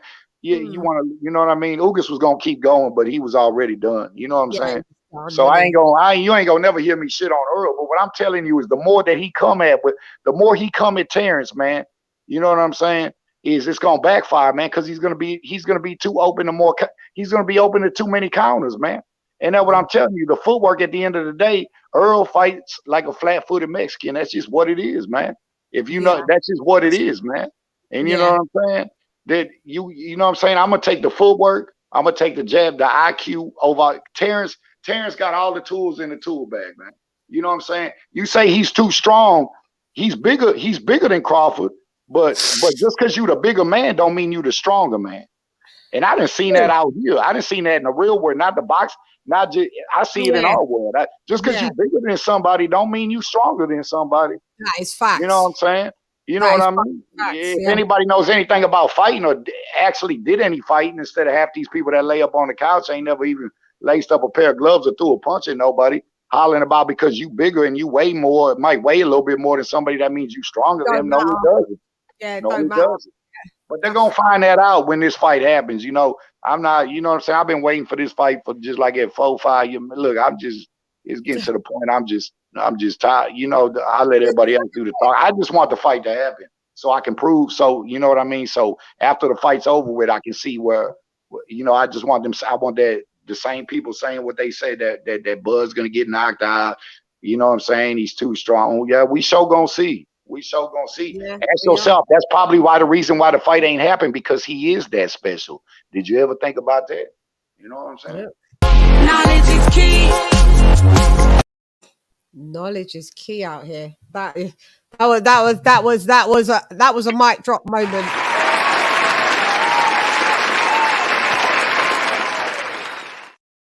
That was a mic drop moment. Thank you, TY, because that was just like, you rejuvenated. It was like, yeah, goddamn, yeah. It's always good to hear it from other people's points of view, especially, you know, you're not coming from you could be biased and you're coming from a strictly unbiased. It's because I don't really hear a lot of Errol supporters that are like you, and you're from Houston, Texas, and he's from Dallas, but it's Texas nonetheless. And I don't usually hear people that run it down that fair. But we've got two other guests in the building. We've got Boxing Lounge. Wagwan. What do you want to say, Boxing Lounge? And then we'll get to What's D. up, ladies? What's up, Queen? It's been a minute. Oh, it's you, Smoke. Yeah. Yeah, what up, Smoke? There you are. You've hit the build in. What up, Smoke? What's up, Smoke? Yeah, chilling, enjoying the afternoon. Hope everybody's life is going well. Peace to the panel, peace to the chat. Good. Yeah, man. Say, Bud and Spence still chopping it up. Bud and Spence still making headlines. I've seen you. I've seen you been chopping it up, and you know, been talking a lot about this on different panels. I've been getting so much entertainment. I was laughing. You and Tony's review yesterday was fucking epic. It was epic. I didn't pipe, but I was just watching, and that show was something. I was dying when you and him started debating about Manny Pacquiao. Do you hear me? How much I was hollering, laughing? Yeah, I was dying. See why I keep jumping in and out. I was fucking. We was dead, sis, weren't we? Like that was comedy gold right there. And then the fact that he said that Kambosos was winning. He Kambosos won in his eyes. And then like AJ went, "Are you serious?" And you guys was like, and you GC Flame Black just said, "I'm out." Deuces. Like he was like, "I can't stay because it's too much." I was fucking dying. Yeah, it's funny because you know when you get an idea in your mind, when you feel like your opinion is a fact, and then where your mind goes after that. My man was like, the fix was in and all this stuff. Well, the fix. What the fuck? Like, okay. I mean, okay. Hey, to throw the house. It's fixed fight. That's an interesting one. Tony definitely has a unique perspective. Oh, Tony, where are you, buddy? You got to come. If you're listening, Tony. I was done. That Manny Pacquiao discussion had me done. I was dying. Yeah, man. Yeah, Manny. The reason why he don't take blood is because of the fucking morality. Man, they don't just take blood off of one opponent. That does not what makes sense. Like you were saying that I was dead. I was just dead. I was fucking dead, mate. Oh, mate. Actual hechos. There you are. There you are, Tony. You're gonna live motherfucking long. There you are. Tony's reviews in the building. Tony, I'd like to call you up to the panel. No, you can't troll. Yeah, you're lucky I didn't troll you. You can't troll nobody with those opinions and views. Nobody, baby. Yeah, nobody, baby. And the trolling keeps trolling on because that was crazy. I absolutely thought Tony was joking when he was saying that shit. Actual hechos, mi hermano in the building. Estoy aquí. What up? ¿Cómo estás? Who else is there? Is there someone else waiting down there? No. Okay, so let's talk to okay, we've got D back in the building and we've got Smoke. So Smoke, this is where everybody falls out with Smoke because we've all got I know where this is going. Smoke's got his opinions and views with Errol, and then we're over here. But I like it because we need everybody on different sides of the spectrum. So Smoke, does this fucking fight happen? Because have you heard the latest of Bernie the boxer going on TVV and saying that basically what Stephen Espinosa said was lies. There's nothing changed. He's had no contract sent to him. Nothing. Nada. Yeah, no. I mean, that wasn't. Stephen Espinosa wasn't saying they were at the contract phase. He said they were at the negotiating phase. All we've heard is like guys. They said all we've heard. Well, he said that it's never been closer, and people need to be reasonable, like moving forward. And now we've got pieces of information about rumors about splits and all that stuff, but none of the stuff that I've heard leads me to think we're at the contract phase. I think we're still at the negotiating terms phase. They're still talking about like dates and stuff like that. Like they're not You like once you get all that stuff worked out, and then you send a contract, and then you sign it for they're still at their negotiating phase. That's what I take it as. But yes, I think if fight happens, I personally think the fight happens. He said there's been nothing at all. Bud said there's been nothing. Nothing's changed, not one bit. Nothing though. No. Yeah, I mean that's what I'm saying. Like both guys said they think the fight will happen next, and so I'm just rolling off that. All this stuff just seems like negotiating tactics to me. Like it's not like I've heard both of them come out and say like like when they come out into the media and start talking about the details, then I'll feel a little bit like less optimistic. But like right now, it seems like everything's going on behind the scenes, and you have like people trying to like leak little bits of information here and there, but not the principle. So I'm good. I think it happens next. Yeah. I think hey, let me just address Tony one sec. Let me just quickly address Tony. Well, goddamn, I came in right in time. It seems I'm being talked about when I'm not around. Tony, you see, when I speak about someone on my show, I always have it in my mind that they're possibly listening, especially when they're a subscriber of mine. So for me, there's never any talking around the back because I'm saying it out loud on my show. So yeah, it's not that Tony's not around. You probably are around. You're a subscriber. You're a regular person that comes on my panel and watches my show. So anything that I say, I've always got in mind that, or anything that I say about anybody, I'm saying it out if I say it out in public, it really means I don't really care. So yeah, Matt, I don't know what goes for the other guys, but yeah, we was laughing, not with, but at, yeah. Go ahead, D. What's going on, Quinn? Back on. Yeah. I mean, so as you can hear, Smoke thinks that the fight happens and that Stephen Espinosa is saying that there's he interprets that as Stephen Espinosa saying, they're getting dates and stuff together, and that's why they're 2/3 to thingy. I don't know. How do you address that? Shit, I think that shit all cap. Keep it real with you, stalling tactic, man. Like I said earlier, Queen. Bud been a free agent for 7 months, and I think he was trying to get the fight before the Ugas fight, and the talk stalled. So I mean, I like I say, they can say whatever they want, man. Till I see these guys actually touch glove and we get a press conference, that's when I'm gonna believe it. I mean, just this Al Heyman and PBC done gave us too much trauma, and this shit we shouldn't be going through this shit. If this is the biggest fight in boxing, like y'all gave Canelo the money, so what's the issue? Yeah, that's my say on it, Queen. I ain't got too much to really elaborate on that, but we can't, innit? There's not. Yeah, it's hard to. Hey, do you guys think of a reason why you'd give Canelo money and not Bud? Go on, you tell me. I mean, if you have to think about it, if you just took a second, what was the first thing that comes to mind of why you give Canelo money but not Bud? Man, listen, you could give both of them guys what Canelo got. If it's the biggest fight in boxing, Smoke. That's all I'm saying.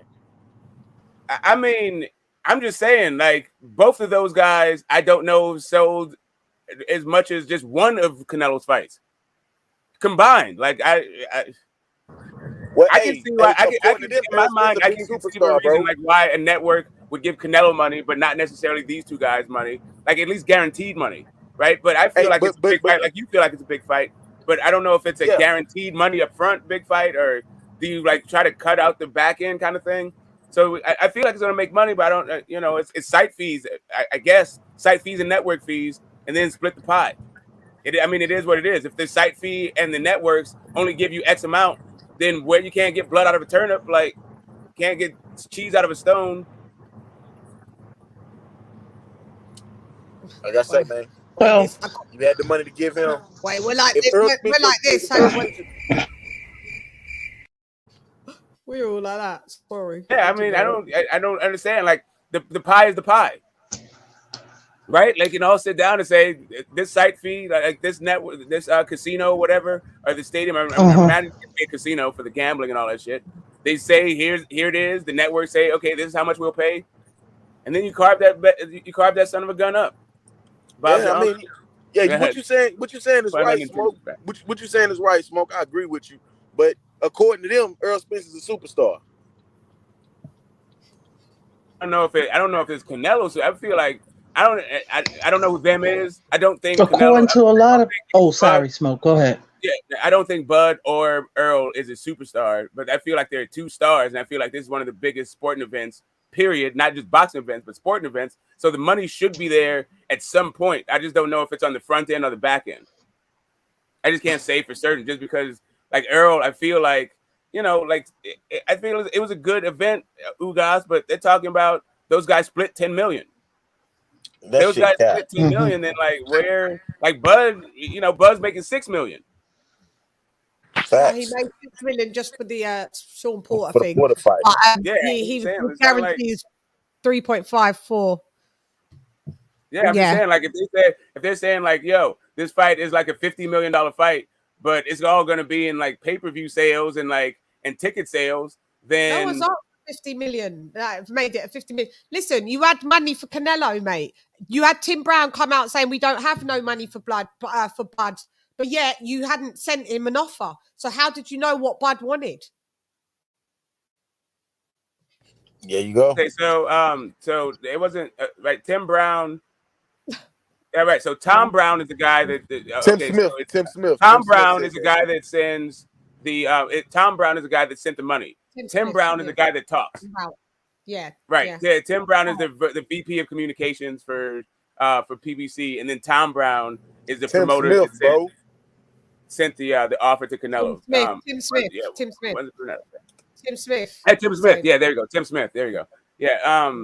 But yeah, Tom Brown might be able to find money for Canelo, but that doesn't mean that because you can find money for Canelo that you can find money for Bud and Spence. Yeah, that's what I'm saying.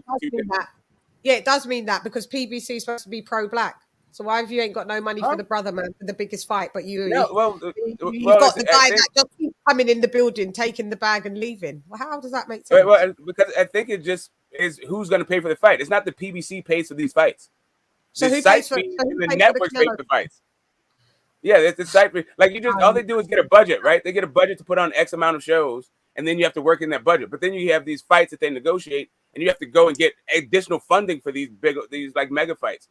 And that's going to be the network. Go do that for Bud, because do that for Bud and Spence, because everyone wants to see it. I mean, they shouldn't put out the illusion that this fight doesn't make any money. It's always about your dance fucking partner. We're not going to really just listen to this. Oh, you've got money for Canelo.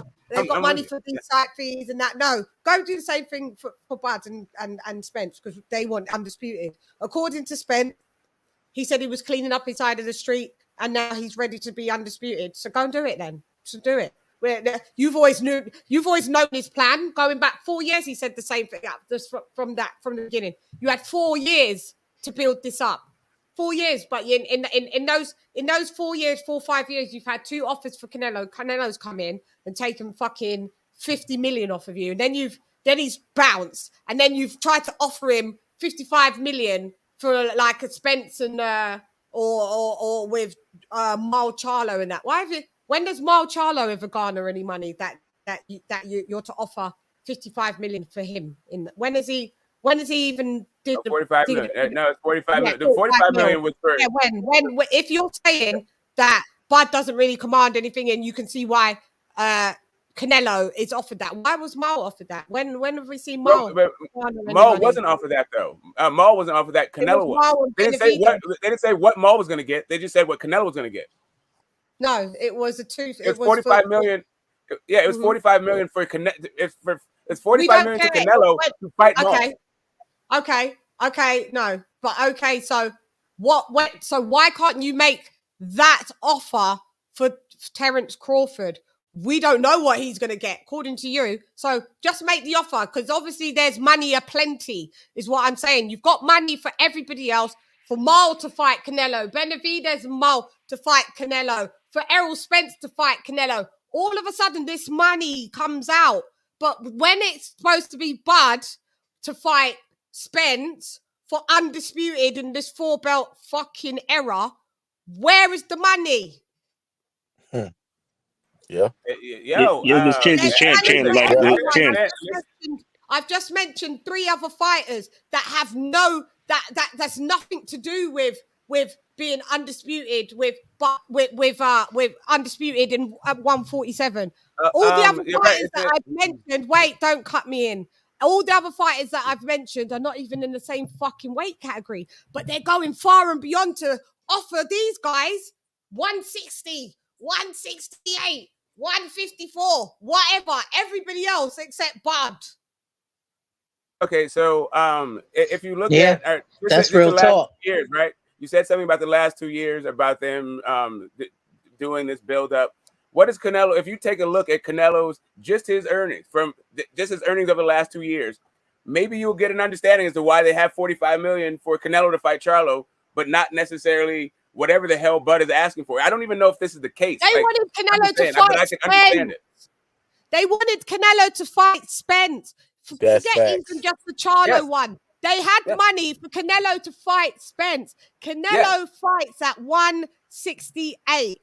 Spence fights at 147. There is nothing that we need to see. And if Canelo said, I will take the fight, we would have seen them scoot Bud Crawford out, and that would have been Spence and Canelo to fight for what fucking belts?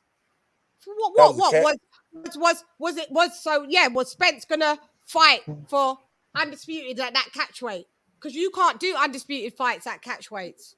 Hey, Queen, in my opinion, sorry. Queen.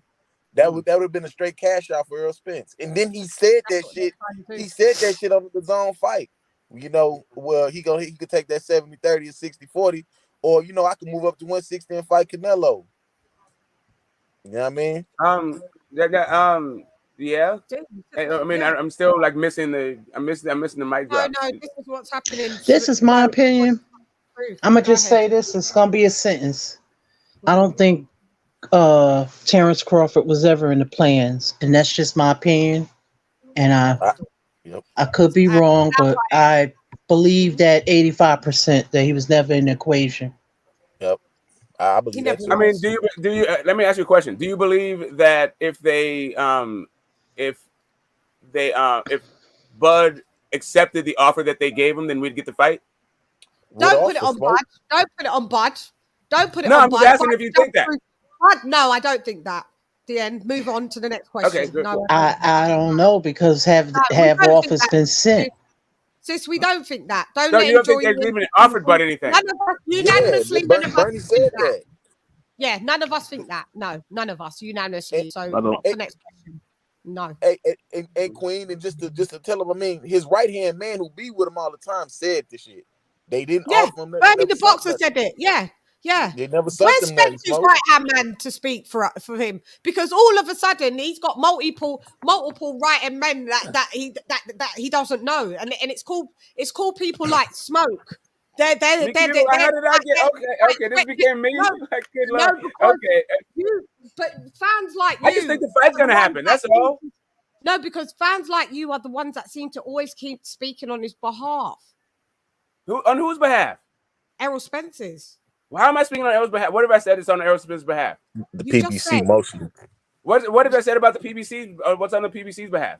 You just made all excuses of why that Canelo should get the money, and do you know why?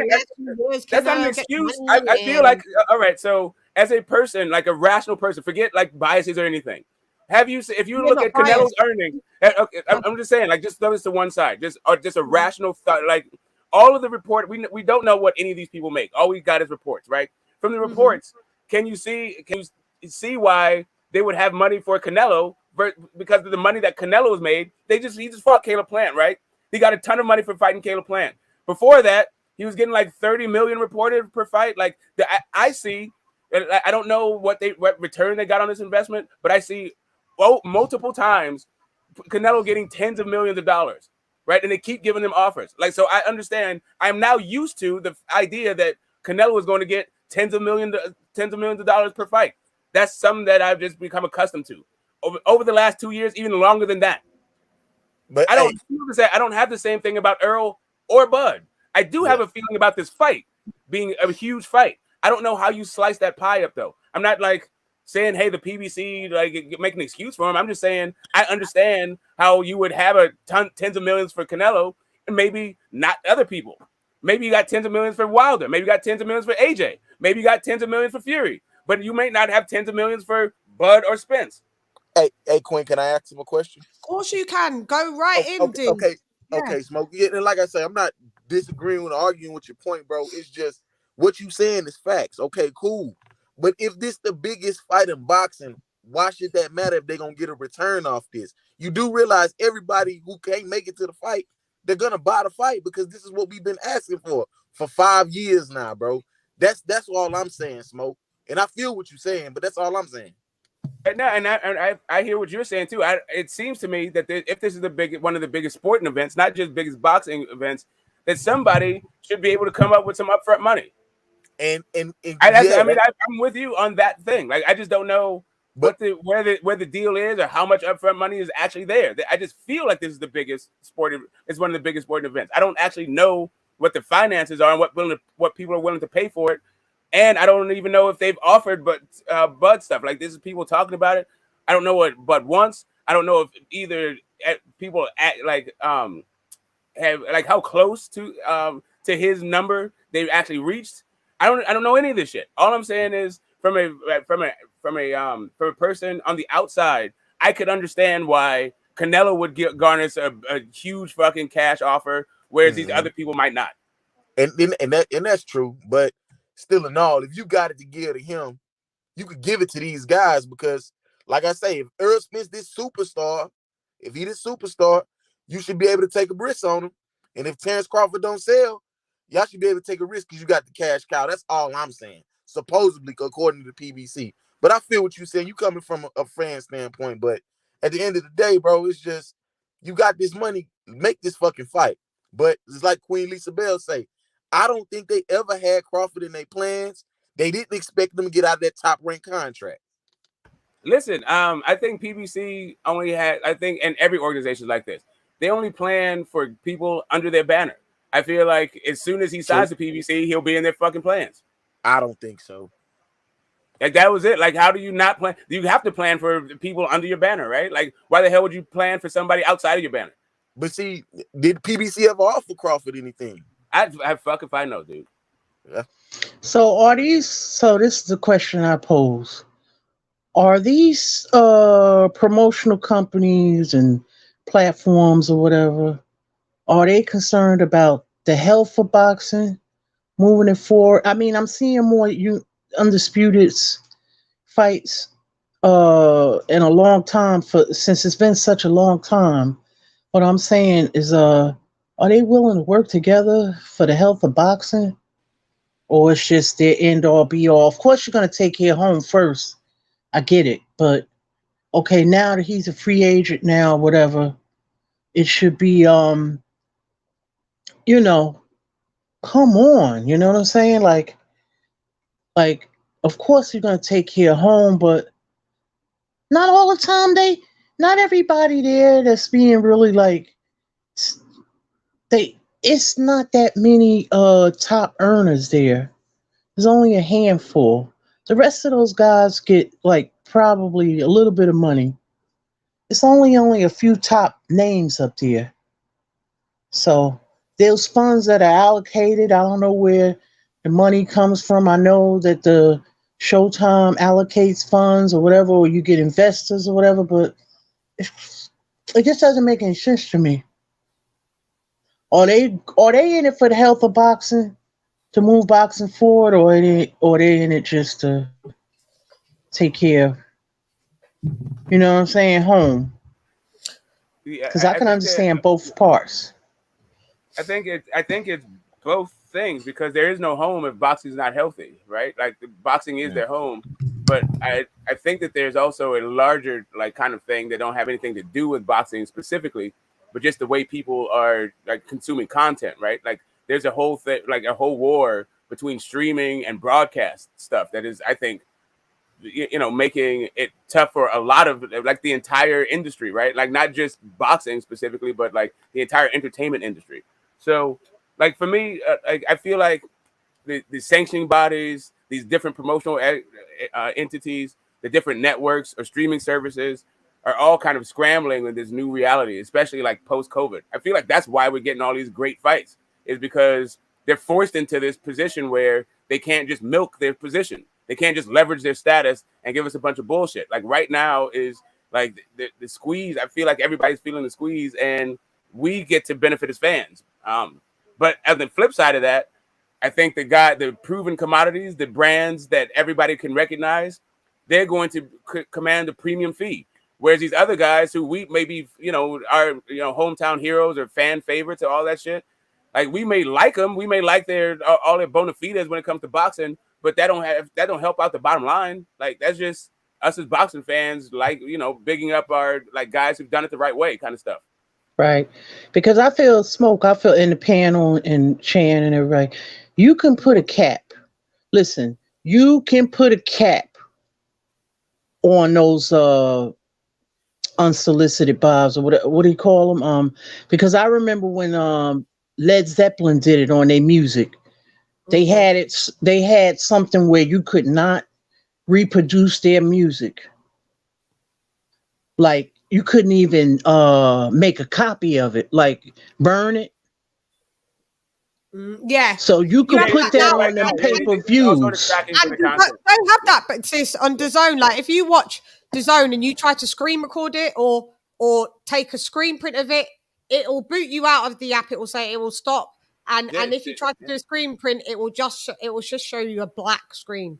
Yeah, CBS does the same thing, like with with the PBC content. Like you can't like the piracy. They have sort of controls for piracy, but you can't eliminate it. Like why do you think people aren't getting paid? You'll get like millions of views for a fight, but like only like a couple 100,000 people pay for it. Like that's the world we live in. Legal sites, like that's it. Like this 21st century, like Oh yeah, in the building, in Mally Mal, in the Coach Malachi New Media today, in the building. You've got a grey disc. Where's your logo? Yeah, I know. I know I got a great. I don't know why Yeah, can you hear me? StreamYard's I can hear you nice and loud and clearly. Because I was just going to address your point. But yeah, go Mal. You talk your stuff. Yeah, I mean, I don't know what's going on. Why I have a gray disc and my avatar's not showing. It'll come back on. It's fine. Chann, we don't been on this road before. Same old. When is he gonna sign the contract? Oh, was there a contract sent to him? Oh, I don't know. It's the same old stuff. Tim Smith said it. Hey man, we don't have no money there for the guy. We never made him an offer. We never sent him anything. VP of Vice President of Operations for the PBC. So this is what this guy clearly said. And I'm trying to figure out where all these guys on YouTube talking about when is he going to sign the contract. Bro, what are you talking about?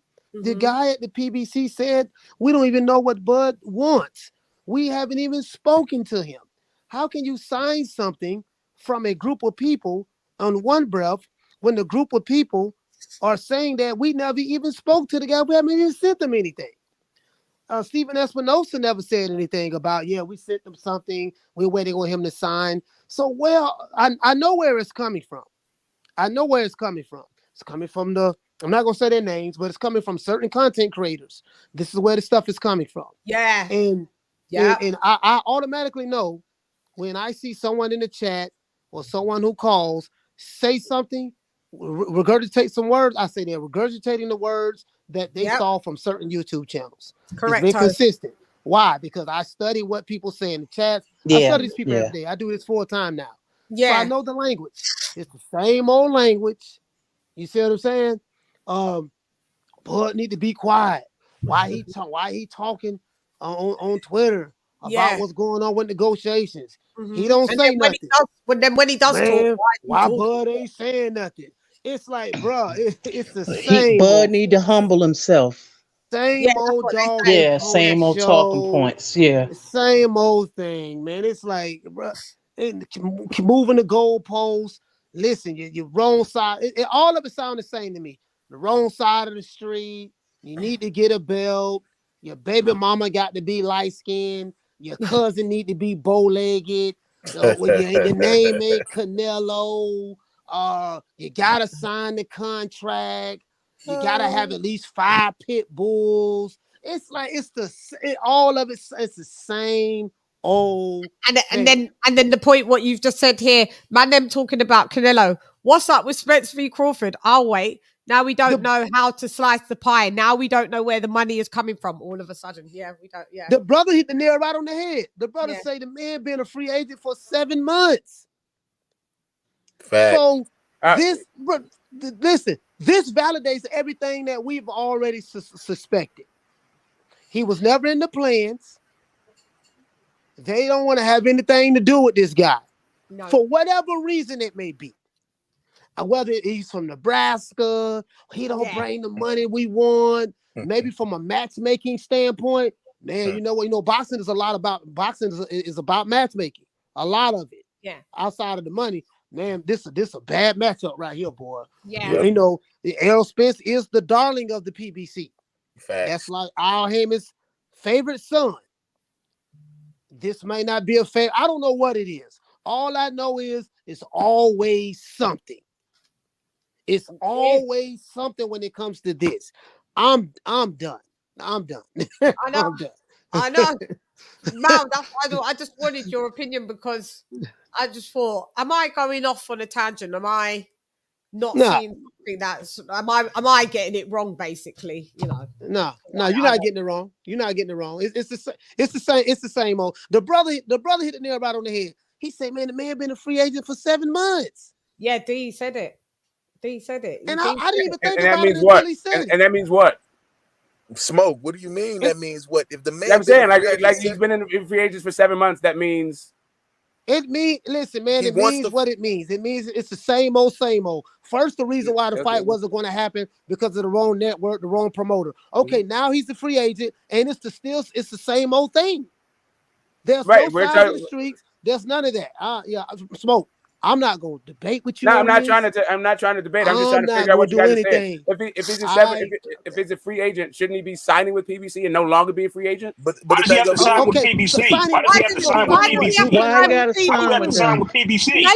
Come on, guys. Come on, one at a time, please. One at a time, please. Smoke, let me ask you a question. You say he should be signing with the PBC. How was he going to sign with the PBC? What contract was he received to sign with them? Okay, so before you, right? So I don't want you to nigga explain. Just get straight to the point. I got you, bro. I'm not even trying to go here with you. You say you don't want to argue, so I'm not trying to argue with you. Ask me a question, I'll give you my best answer I can. Right? So the last time I heard Bud say what his plans were, it was to beat up Errol Spence and then beat up Errol Spence's cheerleader. So that's 2-fight deal on PBC in my mind, right? So that's all I mean. I don't mean like sign your soul away and anything like that. Talking about a 2-fight deal, lickety split. Like that's like, why are you still a free agent if why do you have a 2-fight deal? Why is it taking 7 months to find a 2-fight deal to PBC without having to have a 2-fight deal? Just because he wants to. Now you're using that as an excuse of why he hasn't signed to thingy, because before he talked about the Jamel thing is new. That's only happened within the last like month or two. Before that, you guys wasn't saying that, oh, that's the reason why he needs a 2-fight deal. Now that's come along. Oh, you've latched onto that. Oh, that's the reason why he needs a 2-fight deal. He don't need no 2-fight deal just to be able to fuck him. Did Canelo need a 2-fight deal? He coming back twice. They did offer. They took the bag on their ass. Yeah. I mean, so they offered Canelo a 2-fight deal, but the Canelo, but also just the Bud Jamel back and forth has been going on for even while he was still at Top Rank. But all I'm saying is, all I was just trying to figure out was what you guys meant by he was a free agent for 7 months. I was just trying to figure out what that meant in your mind. Well, this what it meant. I'm gonna make it clear. This what it meant. He's a free agent for 7 months, meaning there are no roadblocks. There's no Bob Arum. There's no other side of the street. There's no ESPN. There's no roadblocks. So I'm trying to, and you're saying that why he didn't sign a 2-fight deal, sir. The point, what you're not bringing up is the man was never offered anything. Tim Smith, VP of Operations, said we don't know what the guy wants. We haven't even reached out to him. So how can you say in one breath why he didn't sign a 2-fight deal while ignoring the fact that Tim Smith, VP of Operations, saying that we never even reached out to the guy? How can you sign that? That's like me saying, Smoke, How come you're not signing the deal? Signing the deal with New Media Today, USA Boxing. You can say, well, coach, you never sent me anything. How can I sign something that you never sent me? Exactly. Right. So it would be right. So I understand where you're coming from, Coach. The only issue that I have with that particular thing is that we've had other things come out since Tim Smith said that. We've had Bud come out. What came out? What came out? What came out? We had Bud come out and say that the fight is definitely happening. Right. Yeah, So like when he went on the Porterway podcast and did this whole thing about who's from Texas, he started checking birth certificates. You're right about that. Right, all that shit. So to me, I'm thinking, if Bud is on, I'm thinking Bud is Bud. We moved the goalpost. That's just me inferring something. I'm just I'm assuming, I'm presuming that something's moved because Bud is talking different, and also Errol is talking different. I don't know what the hell is happening. All we're doing is back and forth about like the rumors that come out on YTBC. I'm not saying, oh yeah, but Bud's full of shit. Or Errol's full of shit, or the PBC's full of shit, or PBC's gold. Like, I'm not doing none of that shit. All I'm doing is siphoning the information and filing that shit just like everybody else. I'm not stuck on what Tim Smith said way back when, but I'm not ignoring it either. I'm just saying it's part of the whole. To me, it's all part of the buildup. And so we can get in our fucking feelings and yell and scream at each other. But I expect the fight to happen. Right? I mean, no. Expect the fight to happen. Apparently, like that. That's it. No, like, Smoke. I totally agree with you. You're right about that. Other things have happened. You're right about that. All I'm saying is, this is all I'm saying. All I'm saying, in spite all of what Bud has said, in spite all of what Errol Spence has said, we're still here right now. I'm saying fights being made left and right. It's not taking long to make these fights. But when it comes to this particular fight, it's, like what's so different? Explain this to me. What's so different about this fight with Errol Spence and Terence Crawford? I'm not talking about Spence is lying, Bud is lying. What's so different about this fight? I think it's all the other fights that's being made. Like what's so different about it? Please. I know I'm slow. I know I got a GED. Maybe you can help me out. Please help me. Let me from the land of guys with a couple advanced degrees. You know what I'm saying? Now I'm fucking around. Listen, you have got 2 degrees. One of them has something to do with what we're talking about, but the other one doesn't. So not really. I was just kind of joking. But check it out. I think it is because the magnitude of the fight. And also the stature of the fighters, right? So like Bud right now is, to me, a walking, talking Hall of Famer, right? And then Errol Spence is a guy both of the guys are pound for pound. And Errol is supposed to be like the elite, the gold standard of the division. So you got that part going on. One guy is like building up his financial career and all that stuff. He's like promoting himself, and another guy seems to not have so much that kind of upside when it comes to being a self-promoted ticket drawer. So you just kind of have I feel like there's this thing where one guy's accomplishments are a ton when it comes to the sport, but his draw isn't that big. And then another guy whose draw isn't also that big, but he seems to be on the come up when it comes to his draw. But his accomplishments aren't really there. And it's just this.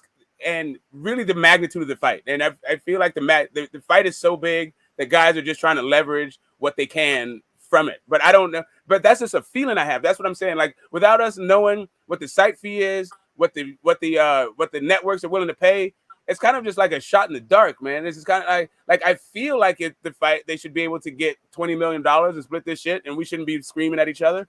But I don't know. But we don't know. But when you ask, and this is what Bruce Wayne said, when you ask because everyone's like, Bud should take this percentage and that. And when you ask them, what should Bud take, not percentage-wise, how much is what you would think is acceptable for Bud to ask for? Ask that they can't come back with a figure. No matter if it's outlandish, there's no figure. All they keep saying is, Bud is the B-side. I know you've just said that, Matthew Martinez. Crawford is going to have to be the B-side, plain and simple. I don't think that's the debate. But listening from Cali, San Diego, La Mesa, gracias. But this is the thing. Okay, Matthew, let me ask you. How much do you think Bud should ask for this fight? Give me a figure. And while we'll wait, we'll chop it. AJ, you haven't said anything. What up, A? AJ? I'm sure I'm listening. Yeah. Do you want to chime in on anything about? All right, Smoke. How much do you think Bud should ask for this fight? However much it like whatever makes that dude happy. Like I want both guys. Like I'm a fight fan. I'm not like I don't have any personal interest. Like these are two of my favorite fighters. This is a win-win and a lose-lose situation for me. All right, King Smoke. You've just entered because you was in and then you dropped out. What would you like to say? Shalom, LadyChann. Oh, it's you. Oh, shit. Shalom to the Queen and First Lady Lisa Bell.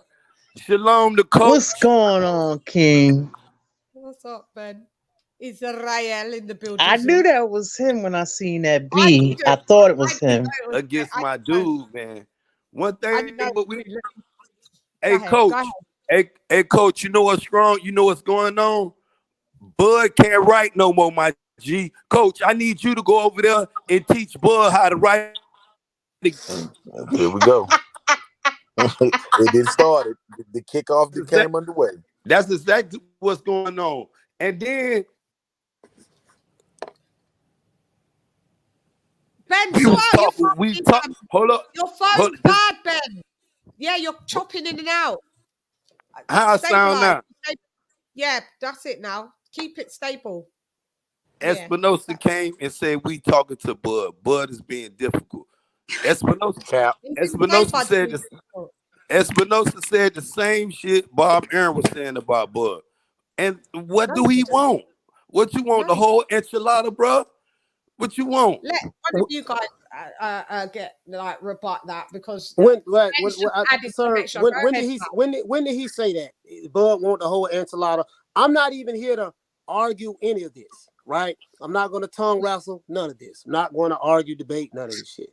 I don't have the energy, time, none of that. I'm not getting a cut of none of the money. As you can see on my channel, I haven't even been talking about it because it's the same old stuff. Niggas explaining, fanboying, all this other shit. I care nothing about that. Let me know when the fight happens, okay? All this other stuff, I care nothing about, to be honest with you. I'm done. Talk till your lips fall off. We can't blame one coach without blaming the other. It takes two people to tangle, though. You know what I'm saying? Yes, sir. Yes, sir. Whatever you say, I agree with it. Whatever you say, sir. You know, Coach. Out of more than anybody, I'm begging for this fight because me and you got something going on. Man, listen, man. I'm done talking, and I told you we already know what we got going on. Send the money to Mark Nash. What we got? $1,500, right? That's right. $1,500 when if this mystery fight was to happen, send the money to Mark Nash. I'm gonna send the money to Mark Nash. I don't have nothing else to talk about. What did you bet? 1,500 if the fight happens. What did you bet? 1,500 if the fight happens.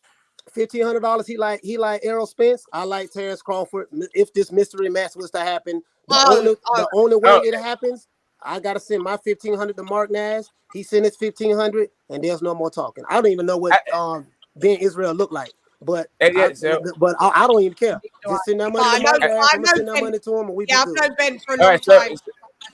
So I have a question. Is anybody willing to bet whether or not the fight actually happens? No, I'm not betting that. The fight gonna happen. Yeah, that's what I'm saying. That's what I feel like. Just feel like the fight's gonna happen. Is the fight happening this year? I feel like they're gonna be each other's next opponent. Okay. I hope so, Smoke. I honestly do. I hope so. Ain't no fight bigger than this one besides Devin and Tank. This is the biggest fight right now in boxing. You got one of the most biggest draws behind Canelo, and you got the phenom. Bud holding up undisputed. Jealousy is why we don't got this fight signed. Envy is why we do not have this fight signed, though, bro. If he put aside all that jealousy and envy and beat Bud ass, just like y'all Bud fans was predicting or claiming he can do, go ahead and sign the fight. Get all this over with, man. You was willing to sign the fight with Pacquiao for $10 million flat. But then a fight like this, you want to hold everybody Well, up. hey, well, let me correct you, bro. What is he The fight, jealous of? That's what I need to know. yeah, Oh, go like ahead. what are you talking? Hold on, Ben. You say he jealous of him, bro. He accomplished more than what Spence did. Has Well, Spence been do it undisputed? again. Hold on. Do it again. I'm gonna let you talk, bro. Hold on. It took Earl, and not like I said, I don't like shitting on Earl, but it's fans like you, bro, that make a nigga want to do this. So I'm gonna just tell you like this, bro. You talking about he the biggest draw against Canelo. Well, he this biggest draw. Why his company don't feel confident? Why is his company not sending his contract? If you say he needs to sign a contract, what contract have we got? And the second thing is, how is Bud jealous of him when he already accomplished more in the sport? It took 10 years for him to get 3 belts, bro. Like, stop that. You finished? You finished? Fact. Because ain't no facts with that. That's all facts, pimp. When you talk about barricades and the biggest barricade, and I'm gonna go back to the jealousy and envy. He know what he up against. EJ set out and did everything he said he was gonna do and some. Now he at your door, butt naked in your yard, and you still with the buffoonery. You still don't want to answer the door. You still got boxing fans in disarray. Don't know what the fuck going on. Espinosa came. Espinosa, not me or you. Espinosa came out and said we in contact with Bud at the Jamalo fight. At the Jamalo fight, he was talking. He said we are in negotiation with Bud. We still haven't reached an agreement yet. Espinosa said this. Bob Aaron, prior to that, Bob Aaron said Bud is difficult to deal with. What is his problem? What? I believe the fight gonna happen. My opinion. Oh, you want to listen to Bob now when it suits you to listen to Bob? That's it's like I ain't never listened to him, but my point. Why is listening to him now? My then? point. The only reason the he point said with that though, Lady Chann, is is Bob lying? Is Espinosa lying? Or is motherfucking Bud lying? Somebody lying. And the truth can't be in all that shit. That's too much. It's too much. When the fight first came out, he was saying, "Oh, EJ Judge, we finna go with the Manny Pacquiao fight." Then everybody said, "Let's get this fight done." No, I ain't gonna get it done. You crossed the street. EJ lived in the street. EJ is that fighter lived in the street. I told y'all plenty of time. He would cross over. He ain't just loyal to this. Okay. Hey Ben, one question, Ben. Who left their promoter? Who left? Who talking left their promoter? You talk about promoter? You talk about Bud leaving Top Rank. That's what you luring to. Exactly. Okay, now let me say something with that. Hold on, man. One question. Since you want to talk about that, hold on. I'm the right person to talk to. One second. You saying EJ been in the street, but why did Bud have to leave Bob Arum for this fight to get made, bro? When Bob clearly he said ain't left Bob Arum for this fight to be made. Yes, he did. He didn't. Let me okay, use bro. some facts. You got it, my nigga. You got it, my nigga. My brother. I'm gonna holler at you later, lady. Peace. He left Bob Arum. All right, then, D. Because Bob Arum was out here talking shit about him, bro. And you're running everybody off the panel because nobody can deal with delusions of grandeur. He left. Man, Ben, you know he left Bob because he didn't like what Bob had admitted that he was trying to get him, that he signed him saying that I will get you the Errol Spence fight, and if I don't, I will give you 900,000 as some because I couldn't get you the fight. Also, there was some racial bias in there. There was some other shit in there, and obviously he thought, fuck dealing with Bob to get this fight that I want to be undisputed. He could have just re-signed with Bob again, like he did the first time. If you're going to stay there and say that he didn't leave Bob because he didn't want the fight, then that's cap. I'm sorry. Okay, not listen to this, Lady Chann. That was one of the reasons he left, but that wasn't the main purpose. Well, it's one of them. We're acknowledging it's one of them. Yeah. The one gonna stand up in court is the defamation. That would have stood up in court because Bob wasn't getting in the big fight. It been a lot of promoters been sued because they didn't get big fight. But for Bob to be out here assassinating Bud Crawford, and none of these Bud Crawford it was out of order. Lady Chann, I respect it. Go ahead. They can call Ben Israel delusion or whatever, but when that motherfucker was out here talking about Terence Crawford, it was Ben Israel getting kicked off panels, saying how dare that motherfucker talk about Terence Crawford like that. Yeah, I heard it. Then when he left Top Rank, this is the shit that blew my mind though, Lady Chann. I thought when he left Top Rank, he was on his way to PBC. But where did he did? He flew across the pond where you was at to go talk to your boy MTK Global, knowing that this man is facing indictment. That didn't fell I don't think he was facing indictment. That didn't go through. He stopped. Since he was in UK. He tried to holler at Eddie Hearn. Eddie Hearn told him, "No, Playboy, you ain't even selling." Then he flew his flame back well, landed back to Top Rank. Eddie Hearn told him, "I can't get you the fight that you really want. So I could sign you, and I think you're better than Spence, and I think you're if not one of the best fighters on this planet. Let's get a quote right. You're better than Spence and one of the best fighters on this planet. But it'd be doing him a disservice if he was to sign him, and he's worth every bit of the money that he would splash out on him. But I can't get him the fight that he wants. So that is the only reason why I wouldn't sign Terence Bud Crawford. Let's have the right words, please. Cricket. At that time, Ben, that guy was not even indicted. He wasn't indicted at that time. Yeah, he wasn't. Ben knows. Ben knows when he comes on my panel. You got to come and be real, because you know it's Lady Chann time. It's Lady Chann time, and you always have to. You do come respectful, but I don't accept no shit, Ben. I deal with facts and facts solely. You know that we've been rocking. And this what we dealing with, Lady Chann and Queen Isabel, because your boy Crawford don't got no home now. He might as well come to PBC and become great, because I think he could be the majority of those fighters over there at PBC, except Errol Spence Jr. That's his nightmare. That's who we're afraid of. That's why he don't want to sign the paper. He don't want to lose his old. Chann, can I ask you something? Yeah, of course you can. Whoever's got the show playing in the background, please, because it's feeding back to us. Go ahead, AJ. All day.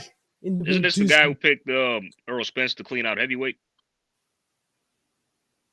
Was it you, Ben? Did you say that? You said some mad thing. Ben said a lot of mad things. Yeah. He did say it. Yeah, AJ, it was Ben. Yeah, it was. Never mind. That's all I'm saying. Hold on. What he said? Hold up, Lady Chann. Let him repeat it, because I ain't hear him clearly. He said something about. He said, "Are you the guy that said Errol Spence clears out heavyweight?" Oh yeah. We was talking about pound for pound, right? And we were saying, since EJ is not, but holding up a lot of shit. He holding up EJ undisputed. If EJ was undisputed today, he would clear out. What heavyweight out there right now? Pound for pound. It's all his fault. It's all Bud's fault. It's always Bud's fault. It's bad, isn't it, AJ? It's bad, isn't it? Yeah, I'm not. I didn't feel like arguing. I ain't in the mood. Go ahead, talk. Man, ain't no serious threat heavyweight out there right now, man. Of course, that's why EJ beats him. EJ beats all the heavyweights with the skills that he has. You said Usa? EJ beats every heavyweight right now that's current with the skills that he has. Yeah, because some of EJ's skill y'all have not seen though, bro. Look at the fight with Devin Haney, not to move the goalpost. Devin used one stick to beat George Kambosos. One stick, bro. And he had no answer for it. If EJ pull all his tools out the box, which Terence Crawford know that EJ got a toolbox full of heavy artillery, he don't want none of that. No, he doesn't though. He doesn't though. Because if he can pack a punch, he would. I'm not saying that he doesn't have a punch. He has a punch, but he doesn't knock people out like Bud. He just doesn't. Then you guys say Bud got rocked by this geezer. Well, if you look at Ugas's stats, he's not known as a very hard hitter. He's not very known as a hard hitter, and he fucking gave Errol Spence in one or two of those rounds some good counters, and as you saw, flew the mouthpiece out and duckied him to the ropes. It was only his own silliness why he didn't. Do you think Bud would let that happen? Errol would have been out of the ropes. It would have been game over. He's one of the best finishers in all of the divisions. That's a fact. Even EJ said, I haven't knocked out anyone in years. Don't look at me to do it, because I ain't been doing it. That's a fact. Bud's been doing it 9 fights on the trot. That's a fact. It's not an opinion. But see, Lady And you Chann, can't say the level of competition. I'm not impressed with what a person done in the past. Though. I am. When you go to a job, when you go to work, yes, no, sorry. I'm always too lenient on you. It's just because I like you, Ben. But I'm not. No. Listen, when you go to a job and you bring your resume, your job wants to see the new job wants to see. They've got to be impressed by your old jobs. That's a fact. So if you're qualified for this position, we don't care if you no, Ben, I haven't finished. We don't care, or I don't care what you find impressive or not, because you're a fan of the man and not the sport. So really, I don't care what you find impressive, because you don't represent the sport in its true entirety. You fanboy. I care about what a fighter's accolades are. I care what Mike Tyson did, so I know where he is to be great. I cared what Muhammad Ali did, so I know what he was to be great. I cared what Joe Louis did, so I know where to put him for him to be great. I cared where Anthony Joshua is, so I know where to put him to be great. You don't care because your man's not great and you can't place him anywhere. That's why you don't care. We was talking about two fighters, and you talked about all my great fighters. And the reason why you're talking about you don't care about Fud's accolades. You don't care about Fud's accolades because Spence has none. So you want to devalue one to boost up yours. I'm not devaluing him. What I'm saying is, no, I'm not. We don't care that you don't care. How about that? Listen. I don't care that you don't care. One thing you got to do is listen. No, I don't want to do nothing. And if I said, if we gonna compare the current resume, EJ got him outbeat. If we gonna compare the current resume at welterweight, what is there to compare? The man sitting over there with 3 belts knocking on his door. What is there to compare right there? What is there? Make that make sense to me then. He got 1 belt he trying to sell. He been around here trying to sell it for the longest. I've been telling y'all he trying to sell the W. No, he's not. He ain't the Bud that I used to know at 140, 135. That was T-Bud. That was a gladiator. He done came up to 147 and turned into a Madonna. He's not wrong. Every fighter that get in the ring should value themselves more than what they actually really worth. And this is what he doing. His hands broke. He can't sign no contract no more. A minute ago, he was out there talking slick. He was out there, he's scared. I'm the best thing smoking. He mad. He jealous of me. If he jealous, and Bud done accomplished a lot of things at 140. He was undisputed. Do it again at 147. T-Bud, Catfish Crawford. He's trying. But Spence said, go get a belt. He went and got the belt. Then he came and ran up on Spence. And Spence said, why would I fight you when I could fight? That was all cap, Lady Chann. It's easier. How was it cap when he said it? How was it cap when he said it? Then you turn around. Hang on, let me know. Was this cap? Bro, what's wrong with this nigga, bro? He said his girlfriend. Nigga gay now. My brother, man. Hey, man. Hey, it's true. Hey, it's true. Look, my brother. Getting jealous. She said, don't kiss him. My brother. Bro, what's wrong with this nigga, bro? He said his girlfriend. Nigga gay now. My brother, man. Hey, man. Hey, it's true. Hey, it's true. Look, my brother. Getting jealous. She said, don't kiss him. My brother. Was that cap? What that got to do with the fight? Was that cap? I'm just showing you. I'll show you something. Was that cap? Was that cap or was that fact? That should have been Terence Crawford in the chokehold. What we just saw, because I'm going to bring my point. Terence Crawford in the chokehold. So what we just saw, was that cap or was that fact? Of him trying to kiss on another man. Was that cap or fact? Until you say the right answer, I'm going to keep on playing it until you tell the truth. What we just saw, was that cap or fact? Was he trying to kiss on another man? Is we gonna get the fight or what? We're gonna get there. So you're gonna have to play my game for a minute because we're in my playground. Was that cap or fact what we watched? Was he trying to kiss on Yellow Beezy? Did he kiss Yellow? All I need is yes or no, Ben. That's all I need. He did not kiss. All right, we need it I again. ain't see him kiss Yellow Beezy. He needs to be reminded. He obviously, you know. Bro, what's wrong with this nigga, bro? He said his girlfriend. Nigga gay, My brother, man. Hey, Hey, brother. He said them niggas is gay, dog. Bro, what's wrong with this nigga, bro? He said his girlfriend. Nigga gay, dog. My brother, man. Hey, Look, I got getting jealous. She said, don't kiss him. My brother.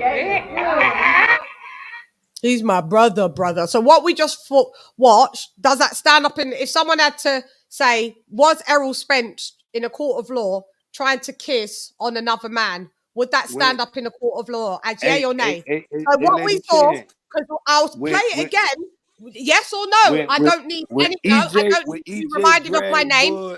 I don't need to be reminded of my name. I want a yes or a no answer. I want a yes or a no answer. I want you to keep playing it.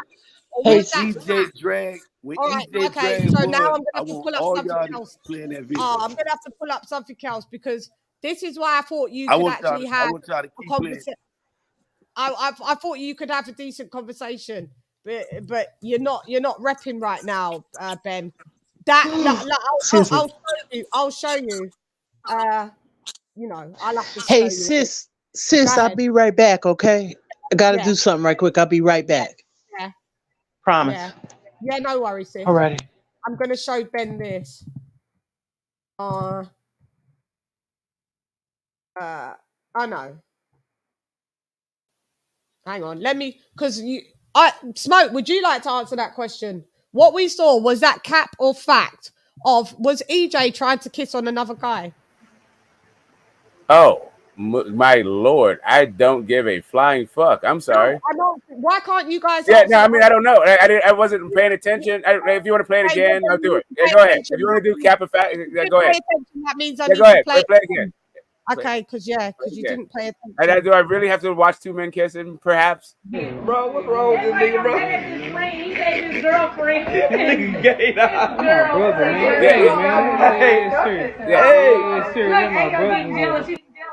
Yes, that was him trying to kiss. Yes, he tried to kiss him on the cheek. Yes. Okay. Was just checking. Yeah. He tried to get him. Yellow Beezy. Was that Yellow Beezy? Was that Yellow Beezy? Okay, cool. You know, I'm a man of a certain age. I don't know who these like. Do you do that with your friends, Smoke? Yellow Beezy was not having any of that shit. He was like, I don't want your lips. Maybe some other man on lips might have been appropriate, but like for that particular man, Yellow Beezy was not fucking trying to feel that shit. Like anyway. Yep. Do you do that with your friends? Do I do that with my friends? Yeah. Do I try to kiss on them? Yeah. I have kissed my father on the cheek, on the forehead. I said your friends. Kissed my brother on the cheek and on the forehead. I said they your all friends. are penises. I said your friends. I didn't say your dad. Yeah, or family. I mean, you know, I don't know that I'm that close to any of my friends that I've ever tried to. Yes or no answer. Listen. Do you kiss on your friends? I'm going to tell you like this. I'm not sexually attracted to men. I'm going to answer it that way. Okay. And whether I have or have not, I'm not sexually attracted to men. So do you kiss on your friends? I don't believe I do. I don't want a fucking photo to come out where like all of a sudden I got my lips on my friend's cheek. I can tell you I'm not trying to fuck my friends, my male friends, not even my female friends. Like once you're in the friend zone, you're in the friend zone. Like what? I'm not trying to fuck you. So Ben, and I'm not sexually attracted to men. So Ben, what are you saying? Ben don't play like that. That's what Ben's saying. You do that, Ben. Homie don't play that. Homie don't play that. I tried to get a soundbite of that, but it was there's loads, but so you don't do that, do you? No, that's Damon Wayans. You can get him in full clown homie don't play that. I know. It's on there, but I tried to get it as a clip for the show, but the way it was formatted. Yeah. Do you do you do that then, Ben? Nah, Ben don't do that. Ben don't get out like that. Ben, so that what Ben you saw was women. I play. Yeah, go on. Go ahead. I do them games with women like you though, man. With no offense though, you know what I'm saying? No, not women like me, because women like me can't have men that are fanboys. So you couldn't have a woman like me. Yeah, no, but you know that's your. It wouldn't work. It wouldn't work. I can't have a man that glorifies another man. I couldn't have it. It doesn't work for me. I need more masculine men. I couldn't have a man that worships another guy. You worship Deontay Wilder and Errol Spence. It just wouldn't work for me. I'm afraid, babe. See, I like men that look attorney, up to. now, I like men that love this. their queens, that love the next man. If you're gonna be an attorney, you got to learn to listen well. You don't stay here and told me who I love more than what I love. So you love man. You ain't listening right. But you love man. When you heard me campaign about the Deontay Wilder massacre, it was about the cheat and being deceived out his third fight. You're always campaigning for man. Yeah, but you're always campaigning from for a man. boxing fan first. No. You campaign for man too much. As a boxing fan, and it looks like it's a bit suspect when you campaign for. I couldn't have a boyfriend. But it is. Yeah, but I couldn't have a boyfriend that does that. I couldn't have that. But I couldn't have a boyfriend that does that. My man can't come to me and talk about. He can't come and talk about that. About even my favorite fighters like that. He couldn't do it. It just so he wouldn't have me. You can't do that. I've got favorite fighters, and you know who they are. But I don't go from panel to panel and talk about. Imagine if one of my favorite fighters was a woman, like, and I was just talking about a woman like that. You think I was just suspect? Would you think I was a bit suspect a little bit? I would think so. The link's always been in the chat, Dread. I've put it out again. If your favorite fighter, go ahead, Ben. If your favorite fighter is kicking ass and taking names and looking for suspect and everybody running away, you should support that too as a fan of boxing. See, the jealousy and envy. Do. I'm a fan of boxing. The jealousy and envy come from you Bud fans. We're not I sat up here, I heard everybody criticizing EJ. Y'all criticize EJ for the fight not being happened. And when y'all had his promoter up here, you had Espinosa, another guy, a president of Showtime, telling y'all Bud is difficult. We don't know what Bud was. Bud is tripping. Instead of y'all putting pressure on Bud, yet it's still Bud friend, the Bud Justice League and the rest of them pom-poms, them the fan girls. Instead of putting pressure on Bud, they steady talking EJ. And EJ done cleaned up everything he said he was gonna do. And he looking for y'all favorite fighter. So go on then. So clean up. Why is it taking so long to clean up? And this is one of the reasons why boxing is fucked up, because of them type of fans.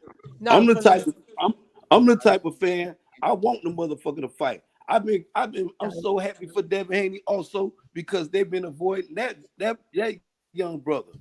And now he got his opportunity, and look what he did, capitalizing. The minute Terence Crawford signed on the dotted line, his ass in trouble. And I'm on mute, Queen. Okay, so I'm going to play this. I don't own the rights to this, and this is for educational purposes and fair usage. Hang on, am I muted? No, no, we can hear you. Okay, coolio in the motherfucking game. Hang on. Got so many down in the background, looking like he smelled the fart and he likes it. So let's go. No.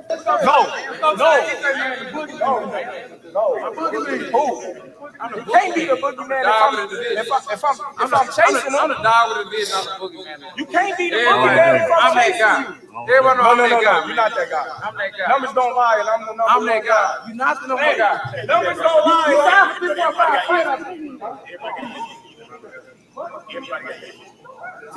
the better basketball? Look, me. Anything about him is me. Me. You guys brought him the best basketball. And I killed him for the bread. You guys brought him the best basketball. Hey, I asked all the money, and I killed him for the bread. Easy work. He didn't want to play me one-on-one. He didn't want to play me one-on-one. I played one-on-one. That's what we were supposed to be in after our fight. But when you go to Colorado and go, I'm not going over there. So I got to go to Texas. Why not? All the Dallas fighters go to Omaha. All the Dallas fighters go to Omaha. I don't take nobody in. I'm just saying. They talking about how we doing something. Do you need our fight? We don't. Hang on, we'll just go back on here for 1 minute so we can just see. Do you see the disgrace already? Like, that's disgraceful, isn't it? That's disgraceful. LadyChann, All of the excuses so What's disgraceful. Marlon Wayne's doing there? This tape been years ago, Chann. Oh yeah, I'm gonna do it. Yeah, I will. Years ago. They even betted $1 million on I know the when fight. this was. He Yeah, told but he told 2018. He told Bud he I was know too when it light was. in the ass and everything on this interview. Look, did you see his little gay friend over there as well? Did you see the little suspect friend as well with the one in the black and white thingy? I don't know. Is that? I hope that's not Terence's friend. That's Errol. Yeah, he looks a bit suspect as well. God. Man, ain't no suspect. The suspect is can No. your boy Bud know how to write? Do Bud know how to write? Look who we've got. Look who we've got here. We've got.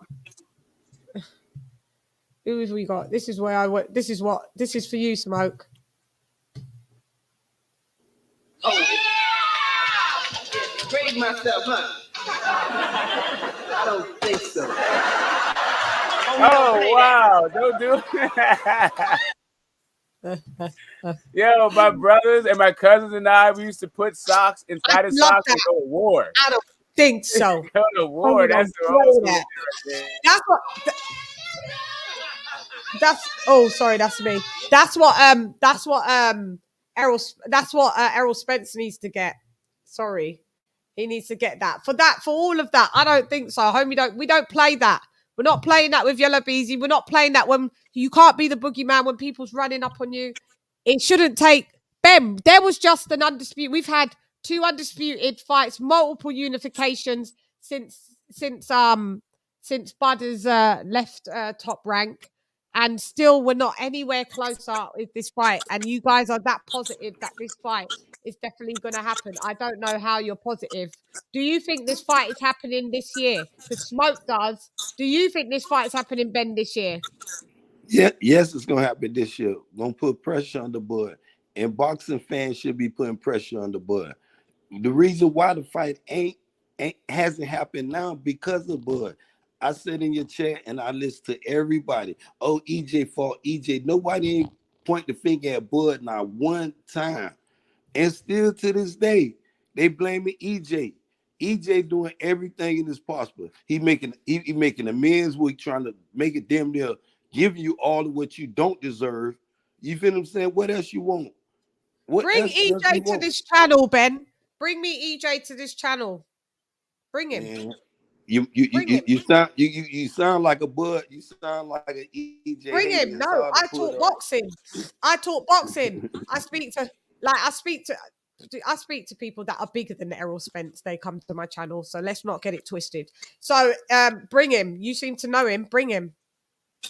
I've spoken to people that are Bud fans. They come on my channel and I've interviewed them. Hasim Ruckman's a big Bud fan, and a big Spence fan. And we chop it up. I started to say Rodman told you he gonna knock. Bring Errol Spence. Bring Errol. Can you bring him in? Yeah, Hasim Rodman also picked Sean Porter to beat Terence Crawford, and look what happened. Yeah, facts. Thank you, AJ. Thank you. So, can you bring Errol Spence here? No, I can't bring Errol.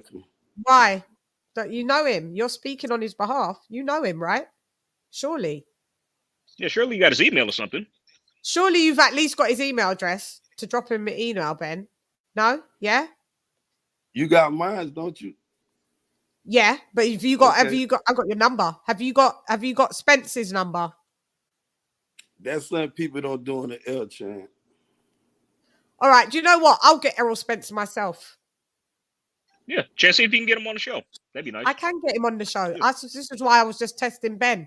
Like, I can get him on the show. Seeing is believing, Chann. I'm telling you. Okay, seeing is believing. Like what we're saying, seeing is believing when we see them in the ring. Your energy for one. Your energy gonna have to change towards. No, it doesn't have to change. I'm always respectful when people come on my show. I'm always respectful when people come. I'm always respectful when people come on my show. I've got bigger people that come on my show that are legends. They're legends. They're legends. They're legends. And even if we ain't got the same opinion, we're always respectful. I don't have to bow down or suck his cock. That's not my job to do. Damn, So yeah. damn, So don't do that. So Please don't do that. I'm going to get him on the show, and when he comes on the show, don't you come on the chat because you couldn't get him on. So I don't want to see you that day.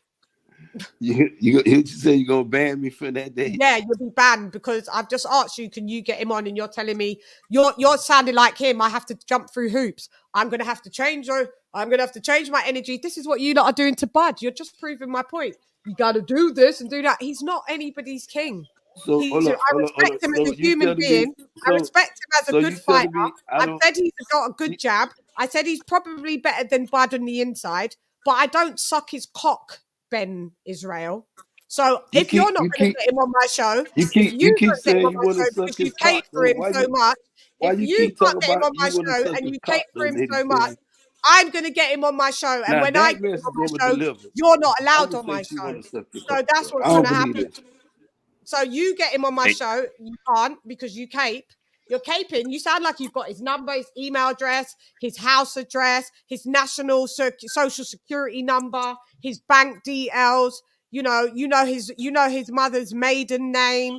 You know all his passwords on his. You can scan his iRetina on his phone, and you unlock his iPhone. You do all of that. So if you can't get him on my show, when I get him on my show, it's either you be quiet, don't ever cape again, because you should be able to get him on. I don't have to do nothing. I just have to be me. I don't have to bow down. I give mutual respect because he's a human being. He's a great fighter. But we're going to talk. And then after, I'll get Bud.